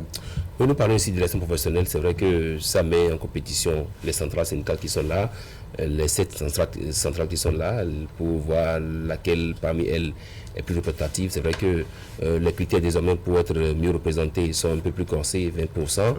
Nous parlons, les électeurs ici, ce sont les travailleurs de la fonction publique et également ceux du privé qui sont régulièrement déclarés à la CNSS. Donc ça veut dire que vous et moi, sur ce plateau, y compris en fait, que nous pouvons voter une fois que la liste est déposée. D'après ce que le secrétaire général de la COSI Bénin nous a fait savoir la fois dernière quand il était de passage sur zone franche. Je pense que la CENA, parce que justement, il s'agit de plusieurs milliers d'électeurs, parce que ce soit de Cotonou à Parakou, Natitengu, Malanville et consorts, les travailleurs de ces régions doivent pouvoir voter. La CENA a mis à contribution parce que, ayant déjà fait l'expérience à une échelle beaucoup plus élevée, et donc je pense que c'est bien, encore que ici nous parlons du e-vote, c'est-à-dire que désormais il est dit, avec ce qui est proposé, ce qui a d'ailleurs fait déjà, ça a déjà fait école au niveau des élections consulaires, c'est que depuis votre smartphone, depuis votre téléphone, depuis un ordinateur portatif, si vous voulez vous aligner et vous votez, ou vous restez dans de votre maison et vous votez également. Et donc je pense que c'est beaucoup d'expérience à la fois qui pourrait peut-être, c'est pas, qui pourrait être mise à contribution après aussi. Oui. Akimé. Je crois qu'au-delà de la mission assignée à la CENA, c'est qu'il faut déjà se réjouir de ce qu'enfin on aura des élections professionnelles. Ce sont les troisièmes dans l'histoire donc de la vie syndicale. Les premières c'était en 2001, la seconde c'était en 2002. Et on devait avoir les troisièmes élections professionnelles le 31 août 2010 pour des raisons multiples finalement. C'est courant, je crois, le 10 décembre qu'on aura enfin les troisièmes élections professionnelles, histoire de savoir quel est le paysage syndical dans notre pays et s'assurer de quelle est la centrale la plus représentative, bien entendu. Je crois qu'il vaut mieux beaucoup plus se soulager de ce qu'enfin on aura des élections professionnelles pour qu'on puisse avoir une idée de ce paysage. Maintenant, en termes d'institutions en charge de ces élections, on n'a plus à douter, je dirais, de la qualité du travail qui est fait par la CENA. On parle, comme l'a dit Armand, de e-vote. Donc, du coup, les choses, certainement, se sont davantage améliorées. Ce n'est pas, le nombre d'électeurs n'est pas aussi important que ce que c'est pour les élections, soit municipales comme dans les consorts. mais je veux juste attendre la fin de ce processus. Ce qui est intéressant, c'est qu'on lit déjà à travers les visuels, à travers les interventions et les sorties des responsables de ces différentes centrales syndicales que ça va être rude, la bataille sur le terrain. J'ai entendu et je lis les visuels de la CSA Bénin, le secrétaire général de la COSI Bénin. Ça commence. Oui, véritablement. C'est clair qu'aucune centrale syndicale ne veut jouer le second rôle. Et vous les voyez de plus en plus aux côtés des syndicats de base, apporter leur soutien, les rassurer de ce que en appartenant à X ou à Y centrale syndicale, c'est qu'on a fait le bon choix, puisque les interlocuteurs auront donc en face des personnes à même de véritablement bien les défendre à l'occasion de leurs soucis particuliers en termes de carrière professionnelle. C'est déjà intéressant qu'enfin on en soit arrivé là. Et je crois que de toutes les façons et toutes les têtes que nous voyons, qu'il s'agisse de la COSI Bénin, qu'il s'agisse de la CSA Bénin, qu'il s'agisse de la CGTB, de mon cher ami Moudachir le consort, ou de mon cher frère la COSI Bénin, de Noël Chadaré. Je crois qu'on a quand même des têtes bien pensantes. CSTB Kassamampo, je pense. Tout à fait, exactement. Donc, il n'y a rien à faire. Ça va être intéressant. Moi, je me réjouis de l'ambiance qui prévaut au niveau de ces différents états-majors et de leur réactivité sur le terrain.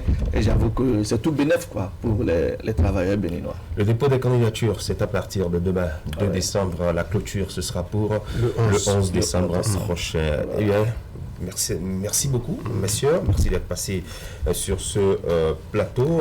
On attend de les voir défiler pour venir chacun qui se trouve nous dévoiler. C'est ouvert. Voilà, le plateau, on les recevra. Normalement, déjà, Patrick Courant, demain ou la semaine prochaine, il va falloir qu'on puisse avoir une idée de ce que chacune des centrales syndicales va apporter en termes, je dirais, de plus. Dans l'animation, leur projet de société. D'accord. Le projet professionnel. Ils vous ont entendu. On n'aura pas de soucis en termes de n'inviter à partir de la semaine prochaine. Nous en avons suffisamment. On a près de 7 centrales syndicales, c'est ça. Donc, du coup, je crois qu'ils sont dans les fêtes défiler tous les 7 ici.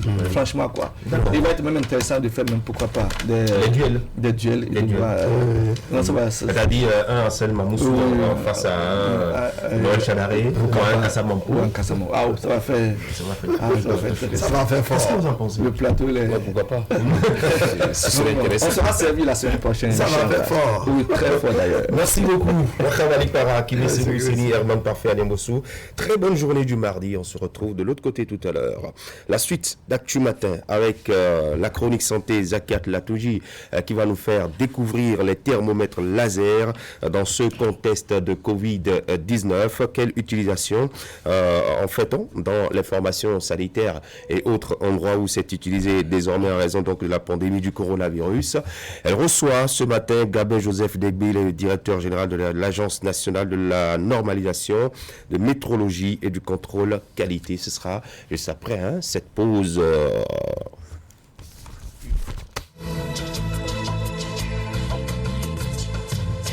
Vous aimez la qualité, vous exigez la finesse pour tous vos travaux en impression, flyers, affiches, dépliants, brochures, calendriers, facturiers, faire-part, carte de mariage, carte de visite et vos travaux en sérigraphie. Une seule adresse, l'imprimerie du groupe de presse Fraternité qui vous propose des prix défiant toute concurrence. Imprimerie Fraternité, c'est une équipe dynamique avec du matériel de dernière génération capable de vous produire en quantité, qualité et avec célérité. Imprimerie Fraternité, nous sommes situés à Ménotin dans l'avant de la station Sonacop. Contact 97 60 79 34 95 34 10 47. À l'imprimerie du groupe de presse Fraternité, la qualité est garantie.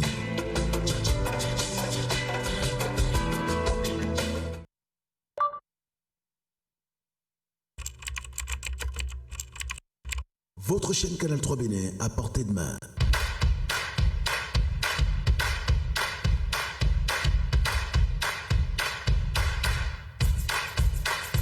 Découvrez désormais, depuis votre smartphone ou tablette, toute l'actualité nationale et internationale, vos émissions préférées de la chaîne Canal 3 en live 24/24, où que vous soyez, à travers son application disponible en téléchargement libre sur Play Store. Canal 3 est sur le www.canal3télévision.com. Vous êtes les bienvenus. Canal 3, passion de l'image.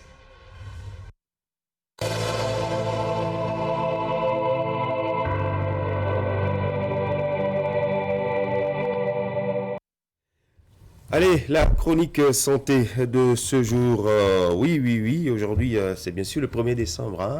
Zakat Latouji, journée mondiale de lutte contre le VIH-Sida. Exact. Voilà, on va en parler après. Alors, on parlera des thermomètres laser, de leur utilisation dans le contexte de la pandémie du coronavirus. Et en plateau, nous recevons le directeur général de l'Agence nationale de la normalisation de la métrologie et du contrôle qualité.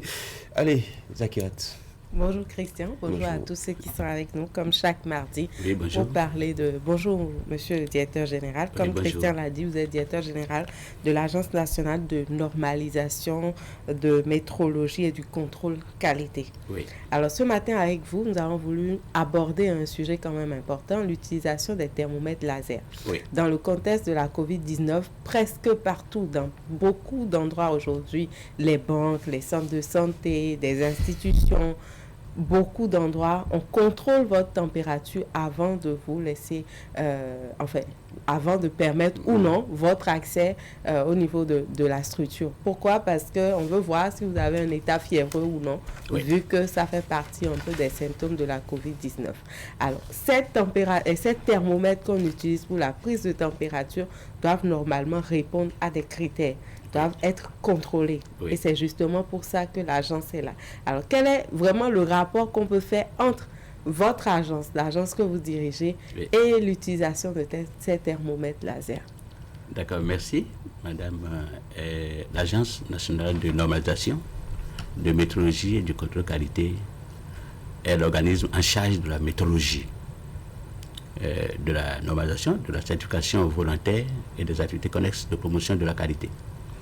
En ce qui concerne le thermomètre, dans ce contexte actuel de riposte contre coronavirus, la COVID-19, on procède à la prise de température à l'entrée de plusieurs institutions, les banques, les hôtels, les restaurants, tous les lieux de manifestation publiques, même dans les hôtels aussi. En tout cas, j'ai vu un peu partout, j'ai vu dans une résidence privée où le gardien avait brandi son thermomètre. Oui.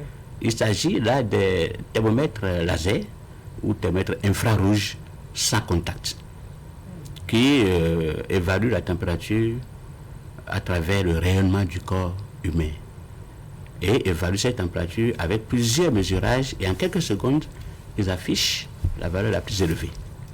Donc, c'est les thermomètres qui ont la forme de pistolet. Mais lorsque ces thermomètres-là ne sont pas vérifiés au niveau de l'agence, de notre agence qui dispose d'un laboratoire de température, ça veut dire qu'ils peuvent afficher une valeur qui n'est pas réelle. Et si le thermomètre affiche une valeur qui n'est pas réelle, il y a des conséquences, il y a beaucoup de conséquences. Mais bien sûr, comme tout instrument de mesure, de mesurage au plan mondial, tous ces instruments sont susceptibles de déréglage volontaire ou involontaire. Donc le thermomètre aussi peut être défaillant et afficher une valeur qui n'est pas une valeur réelle. Donc il faut procéder à la vérification. Et lorsqu'on procède à la vérification, on s'assure de la fiabilité des informations fournies et on évite les risques de prise de fausses décisions. En ce moment, on accole, on appose une vignette verte pour dire que c'est le témoignage que l'instrument de mesurage, le thermomètre, est vérifié. En cas de non-conformité, on appose une vignette rouge. Et lorsque, éventuellement, on utilise ce thermomètre qui affiche une fausse valeur, c'est qu'il y a des suspicions. On dit que l'individu est malade, alors qu'il ne l'est pas. En ce moment de Covid, on dira qu'il doit faire la quarantaine, on fait l'isolation, on dit bon, il doit faire le test, et puis ça crée des problèmes sociologiques. Oui. Déjà au niveau de la famille, on dit cette maladie. La personne psychologiquement, il est affecté, s'il n'était même pas malade, il devient malade. Psychologiquement, il est affecté, avec des conséquences socio-économiques. Du coup, on a besoin de faire vérifier tous les thermomètres. Mais l'utilisation de ces thermomètres, un peu comme en forme de pistolet, c'est développé avec la COVID-19 parce que ça évite le contact. On n'était pas très habitué à l'utilisation de ces thermomètres laser. Il y a plusieurs méthodes de prise de température corporelle. Et à chaque méthode, le type de thermomètre. Pour le COVID-19, c'est normal qu'on utilise des thermomètres sans contact. C'est le thermomètre laser ou l'infrarouge. D'accord, qui permet de prendre la température du corps, c'est-à-dire c'est un capteur, ça capte la température du corps par rayonnement et affiche une valeur. Il n'y a pas de conséquences sur la santé à utiliser ce type de thermomètre? Non. Et depuis que les gens ont supprimé en 1999 le thermomètre à mercure, tous les autres thermomètres utilisés au plan sanitaire sont quand même des thermomètres recommandés. Et ce qui est important, c'est de faire vérifier maintenant. C'est de faire vérifier au niveau de l'ANM. Donc, au niveau de l'agence. Alors, quelle est la procédure pour faire vérifier? Non, il suffit de venir à l'agence au niveau du laboratoire de température. L'ANM dispose de plusieurs laboratoires de masse, de pression, d'électricité. Et donc, au niveau du laboratoire de température, vous amenez votre thermomètre. Et puis les techniciens prennent, on vous délivre un reçu avec un délai de 24 heures. On vous vérifie votre thermomètre et si c'est bon, vous prenez, vous partez. Et là, c'est une vérification primitive. Après 1 an, on pourra procéder à la vérification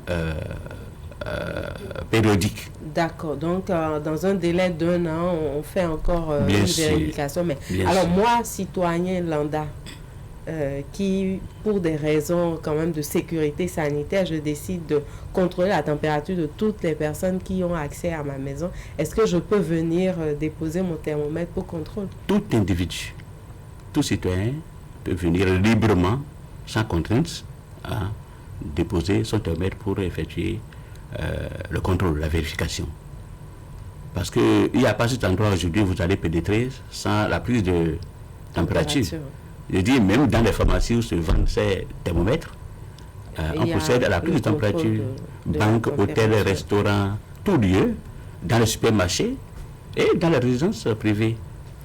C'est un sujet quand même très important, mais qu'est-ce que vous faites pour amener les gens à justement faire contrôler ces thermomètres, puisque vous-même vous l'avez évoqué, si le thermomètre n'est pas bien contrôlé, ça risque de fausser le diagnostic et créer des problèmes au niveau de la population. Et bien sûr, je vais d'abord remercier le PTB, l'Institut allemand de météorologie, qui a financé cette activité de sensibilisation de la population à l'utilisation des thermomètres contrôlés, qui est un partenaire privilégié, qui nous appuie, qui appuie l'ANM depuis très longtemps. Lorsque on utilise les thermomètres non contrôlés, c'est que lorsqu'on n'est pas fiévreux, puisque la température à partir de laquelle on vous considère comme fiévreux, c'est 37,5 degrés. 37,5. La température normale du corps, c'est entre 36 et 37,5. Mais au-delà, on considère que vous êtes fiévreux. Et la fièvre est l'un des signes, des symptômes de coronavirus qu'on aurait constaté dans 88% des cas, selon les informations de l'OMS. Donc, il vaut mieux s'assurer de cette information, s'assurer de la température corporelle, avant de prendre une décision. Mais quand vous allez dans le centre de santé pour une simple consultation, et que le thermomètre qu'on utilise n'est pas contrôlé, c'est que le médecin va prendre une fausse décision. D'accord? On vous considère comme fiévreux, en dehors même de Covid. Et ça fausse le diagnostic du médecin. Ça fausse le diagnostic. Il faut que désormais, la population s'assure de la fiabilité des instruments, s'assure que les instruments de mesurage, je parlerai de plusieurs autres instruments tout à l'heure. Il y en a beaucoup. Il y en a beaucoup. Lorsqu'ils voient les vignettes vertes, c'est la confiance que ces thermomètres-là sont vérifiés. Et là, ils peuvent accepter les résultats de diagnostic ou de consultation au niveau des formations sanitaires. Et avant que nous avons nos réalités ici, est-ce que ces thermomètres que nous voyons utilisés à tout endroit, et vous l'avez suffisamment rappelé d'ailleurs ce matin, sont adaptés à notre contexte, à notre climat? Oui, ce n'est pas des thermomètres qui sont utilisés, qui sont fabriqués selon les normes de qualité internationale et qui peuvent être utilisés partout. Il n'y a pas une question de climat qui puisse affecter les résultats de mesurage ou bien de prise de température. Mais puisque la loi vous donne plein pouvoir de réprimander, je crois, ou contrôler, de contribuer à la bonne santé des populations. Oui. Qu'est-ce que l'agence fait alors auprès de pour s'assurer que les différentes structures qui doivent utiliser ces instruments-là sont vraiment aux normes? Il y a le décret 86-216 du 30 mai 1986 portant sur réglementation générale des instruments de mesure en République du Bénin, qui habilite l'ANM à procéder au mesurage, à la vérification de tout instrument de mesurage. Ça, c'est la méthodologie légale. Donc l'agence peut aller dans des structures et contrôler. Ça nous donne l'autorisation, le droit, c'est la base juridique pour l'agence d'aller vérifier. Et désormais, nous allons commencer par le faire. Nous voulons solliciter l'aide, l'appui de la Direction générale de la santé publique pour sensibiliser les formations sanitaires, les publics ou privés, les centres de santé, à commencer par faire vérifier des instruments. Surtout que dans les centres de santé, il y a, en dehors du thermomètre, il y a le tensiomètre, il y a les pèse-personnes qui sont utilisées. Et si ces instruments ne sont pas aux normes qualité ou ne sont pas vérifiés, ça peut fausser, comme on le disait, le diagnostic. Bien sûr, aujourd'hui, dans les centres de formation sanitaire, ce n'est plus seulement les maladies qui tuent. Non, c'est les instruments de mesurage. Parce que quand je prends le tensiomètre, qui n'est pas vérifié, et qu'on s'assure de la valeur qu'il va afficher, si vous êtes hypotendu, d'accord, et que le thermomètre, le tensiomètre affiche ou bien une valeur élevée, ça veut dire que vous êtes hypertendu. Lorsque vous êtes hypotendu et que le médecin prend votre pression artérielle et regarde une valeur élevée qui dépasse la normale, il va vous prescrire un médicament hypotenseur. Donc on vous tue. Alors que vous n'avez pas besoin de ça. On vous tue.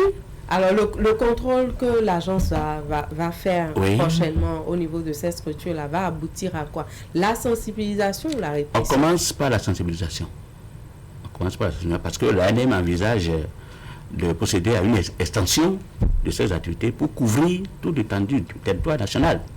Et lorsqu'on procède par la sensibilisation et que les gens viennent, il y en a qui viennent déjà, soit ça je les remercie, je les félicite, et que les gens, dans un cas de récidive, nous allons saisir ces équipements de mesurage pour éviter qu'ils tuent les pauvres citoyens. Parce que la méthodologie légale doit établir l'équité entre les transactions commerciales.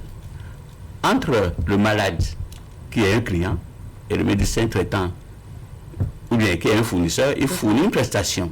Il prend de l'argent sur le client. C'est ça. Et puis il tue ce client, volontairement ou involontairement, parce que qui vient, il a besoin qu'on s'occupe de lui, il a besoin vraiment. Voilà. On apporte des solutions. Le client veut recouvrir la santé et malheureusement. Davantage de problèmes. Oui, mais malheureusement pas, parce que l'instrument de mesurage n'est pas vérifié. On lui prescrit un médicament qu'il ne devait pas prendre et puis du coup il meurt. Il y a des personnes.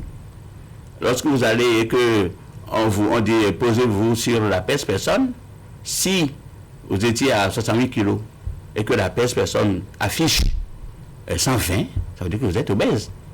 Et on va vous dire, on va vous prescrire un médicament, mais ce n'est pas... que ce n'est pas approprié. Voilà, c'est là le problème. Donc, merci d'avoir répondu à notre invitation. Votre mot de fin à l'endroit de toutes ces personnes qui nous suivent ce matin. D'abord, je vais rappeler et remercier le PTB, qui est notre partenaire privilégié, qui nous aide tout le temps, et l'inviter à continuer, et inviter d'autres partenaires aussi à leur emboîter le pas. Je suis conscient qu'il y a plusieurs partenaires qui nous accompagnent. Le besoin est grand, et qui ne croisent pas les bras. Et puis en direction des populations, je voudrais demander simplement de vérifier l'étiquette verte de l'ANM sur tout instrument de mesurage dans les centres de santé, surtout les thermomètres. Et puis je vais jeter un clin d'œil aux chercheurs, d'accord, qui travaillent avec des équipements très sensibles et dans des conditions hygrométriques de température dans des laboratoires. Si leur balance électronique n'est pas vérifiée, la petite quantité de matière sur laquelle ils travaillent, s'ils disent 2 mg, est-ce que c'est 2 mg? Ils doivent s'assurer que l'équipement de mesurage est contrôlé. Balance, thermomètre, manomètre, c'est l'ANEM seulement qui peut contrôler au plan national tous ces équipements de mesurage, qui est habilité, autorisé. Mais il y a une autre cible, hein, les bouchers aussi, parce que... Non, ce sont nos amis, parce que les bouchers, ils volent 3 fois. Donc il faut contrôler régulièrement. Eux-mêmes, ils peuvent dérégler, d'accord? Et puis la masse de 2 kilos qu'ils mettent dans les plateaux est usée. Ce n'est plus 2 kilos réellement. Parce que c'est des trucs que leurs grands-parents ont utilisés, comme ça ne se casse pas. Mais il y a diminution de la matière, ce n'est plus 2 kilos. Et dans les stations-service. D'accord? Et je viens, ils mettent de la viande, l'équipement est déréglé, la masse ne fait plus 2 kilos, ils mettent de la viande, mais vous allez constater souvent que le dernier morceau de viande que le boucher met dans le plateau, il ajoute, il exerce une force. Il met une pression pour dépasser. En jetant, c'est la force là qui fait basculer le plateau et vous pensez que vous donne de viande et vous le remerciez. Alors qu'il vous a volé 3 fois. Et dans les stations d'essence aussi, c'est pareil. Hein? Mais ça va dans les deux sens. Ils peuvent servir plus d'essence qu'il ne faut. Là, c'est le domaine volumique. Donc, nos agents sont sur le terrain régulièrement avec les stations-service pour faire le jugeage. Sinon, ils vont servir plus ou moins de carburant que le client demande. C'est ça. Donc, ceux qui comprennent qu'ils peuvent être désavantagés, ils acceptent la vérification pour établir l'équité au niveau de cette transaction-là. Monsieur Gabin Joseph Degbe, vous êtes directeur général de l'Agence nationale de normalisation de métrologie et du contrôle qualité. Oui. Merci d'avoir accepté notre invitation. Merci à vous, je vous remercie et de m'avoir accordé cette opportunité de passer sur votre chaîne de télévision. Merci bien. Très bonne journée à vous. Merci. Merci à vous, Zakiat Latungi. Merci de nous parler des thermomètres ce matin.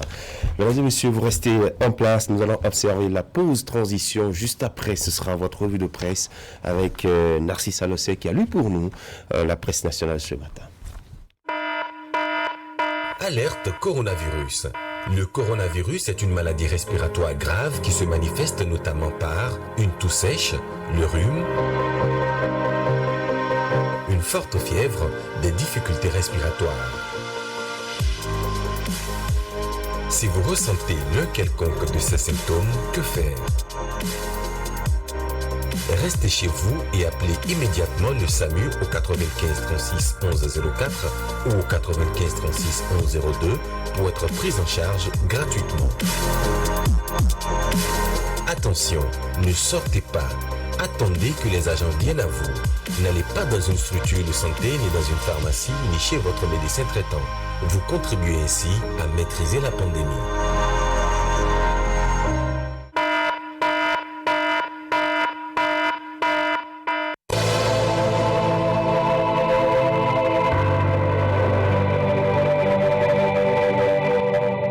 Bonjour à toutes et à tous. Le ministère de l'Agriculture, de l'Élevage et de la Pêche a cambriolé.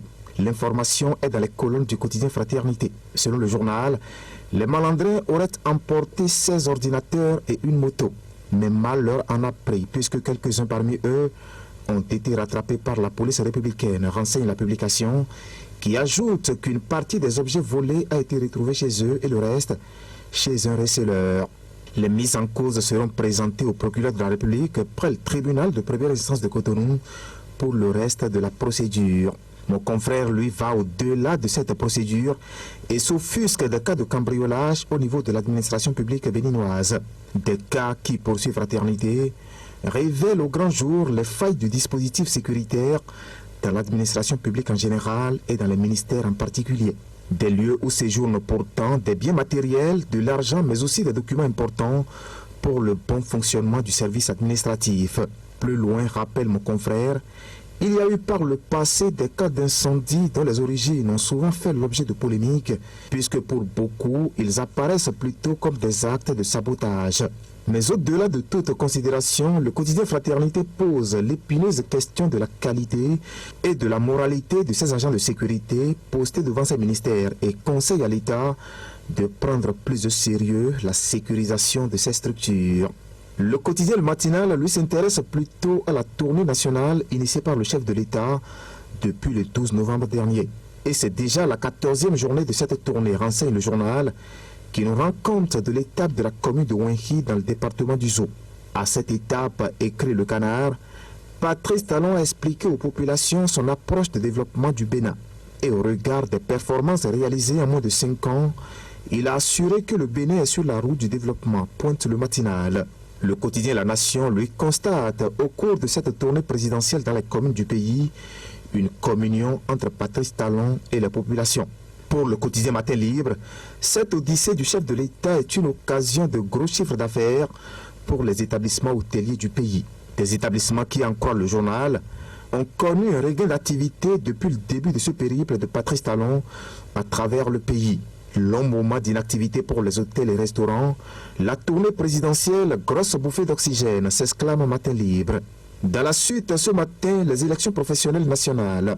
Les 3e de l'histoire se préparent au Bénin et le quotidien Le Matinal nous renseigne que la Commission électorale nationale autonome Sénat précise les limites de son intervention. Selon le président de la Sénat, Emmanuel Tiando, dont les propos sont rapportés par Fraternité, son institution est chargée de réceptionner les données d'électeurs collectées par le Comité électoral national, d'assurer leur traitement en vue de la production de la liste électorale, d'enregistrer, d'examiner les dossiers de candidature et d'établir la liste des centrales et confédérations syndicales de travailleurs candidates à ces élections professionnelles. La Sénat n'a donc pas pour mission de collecter les données des électeurs sur le terrain, a ajouté Emmanuel Tiando dans les colonnes de Fraternité. Le journal précise d'ailleurs le délai du dépôt des dossiers de candidature fixé du 2 au 11 décembre prochain. À la municipalité de Cotonou, le journal Le Matin Libre nous apprend que le budget primitif exercice 2021 est désormais connu. Budget primitif exercice 2021, Louis Katoko dote Cotonou de plus de 19 milliards de francs CFA, titre le journal en bas de une. Toujours dans la suite, ce matin, l'éducation et le festival des récompenses qui se poursuit au complexe scolaire et universitaire Clé de la Réussite. Hier lundi, informe Fraternité, les lauréats au baccalauréat 2020 ont été honorés par le fondateur et directeur général de l'établissement, Omer Dieudonné Adandé-Djan, renseigne le Canard de Ménontin. Et les 5 premiers au bac ont reçu chacun une moto, précise la publication. Et tout comme eux, le 5e au CAPAC 2020, qui vient du complexe scolaire et universitaire Clé de la Réussite, est parti avec un ordinateur portatif, ajoute Fraternité, qui rappelle qu'ici, il suffit d'obtenir une mention très bien au bac pour recevoir ces prix d'excellence. Voilà ainsi fait le tour d'horizon de l'actualité, vu et commenté par les journaux ce matin. Merci de m'avoir suivi.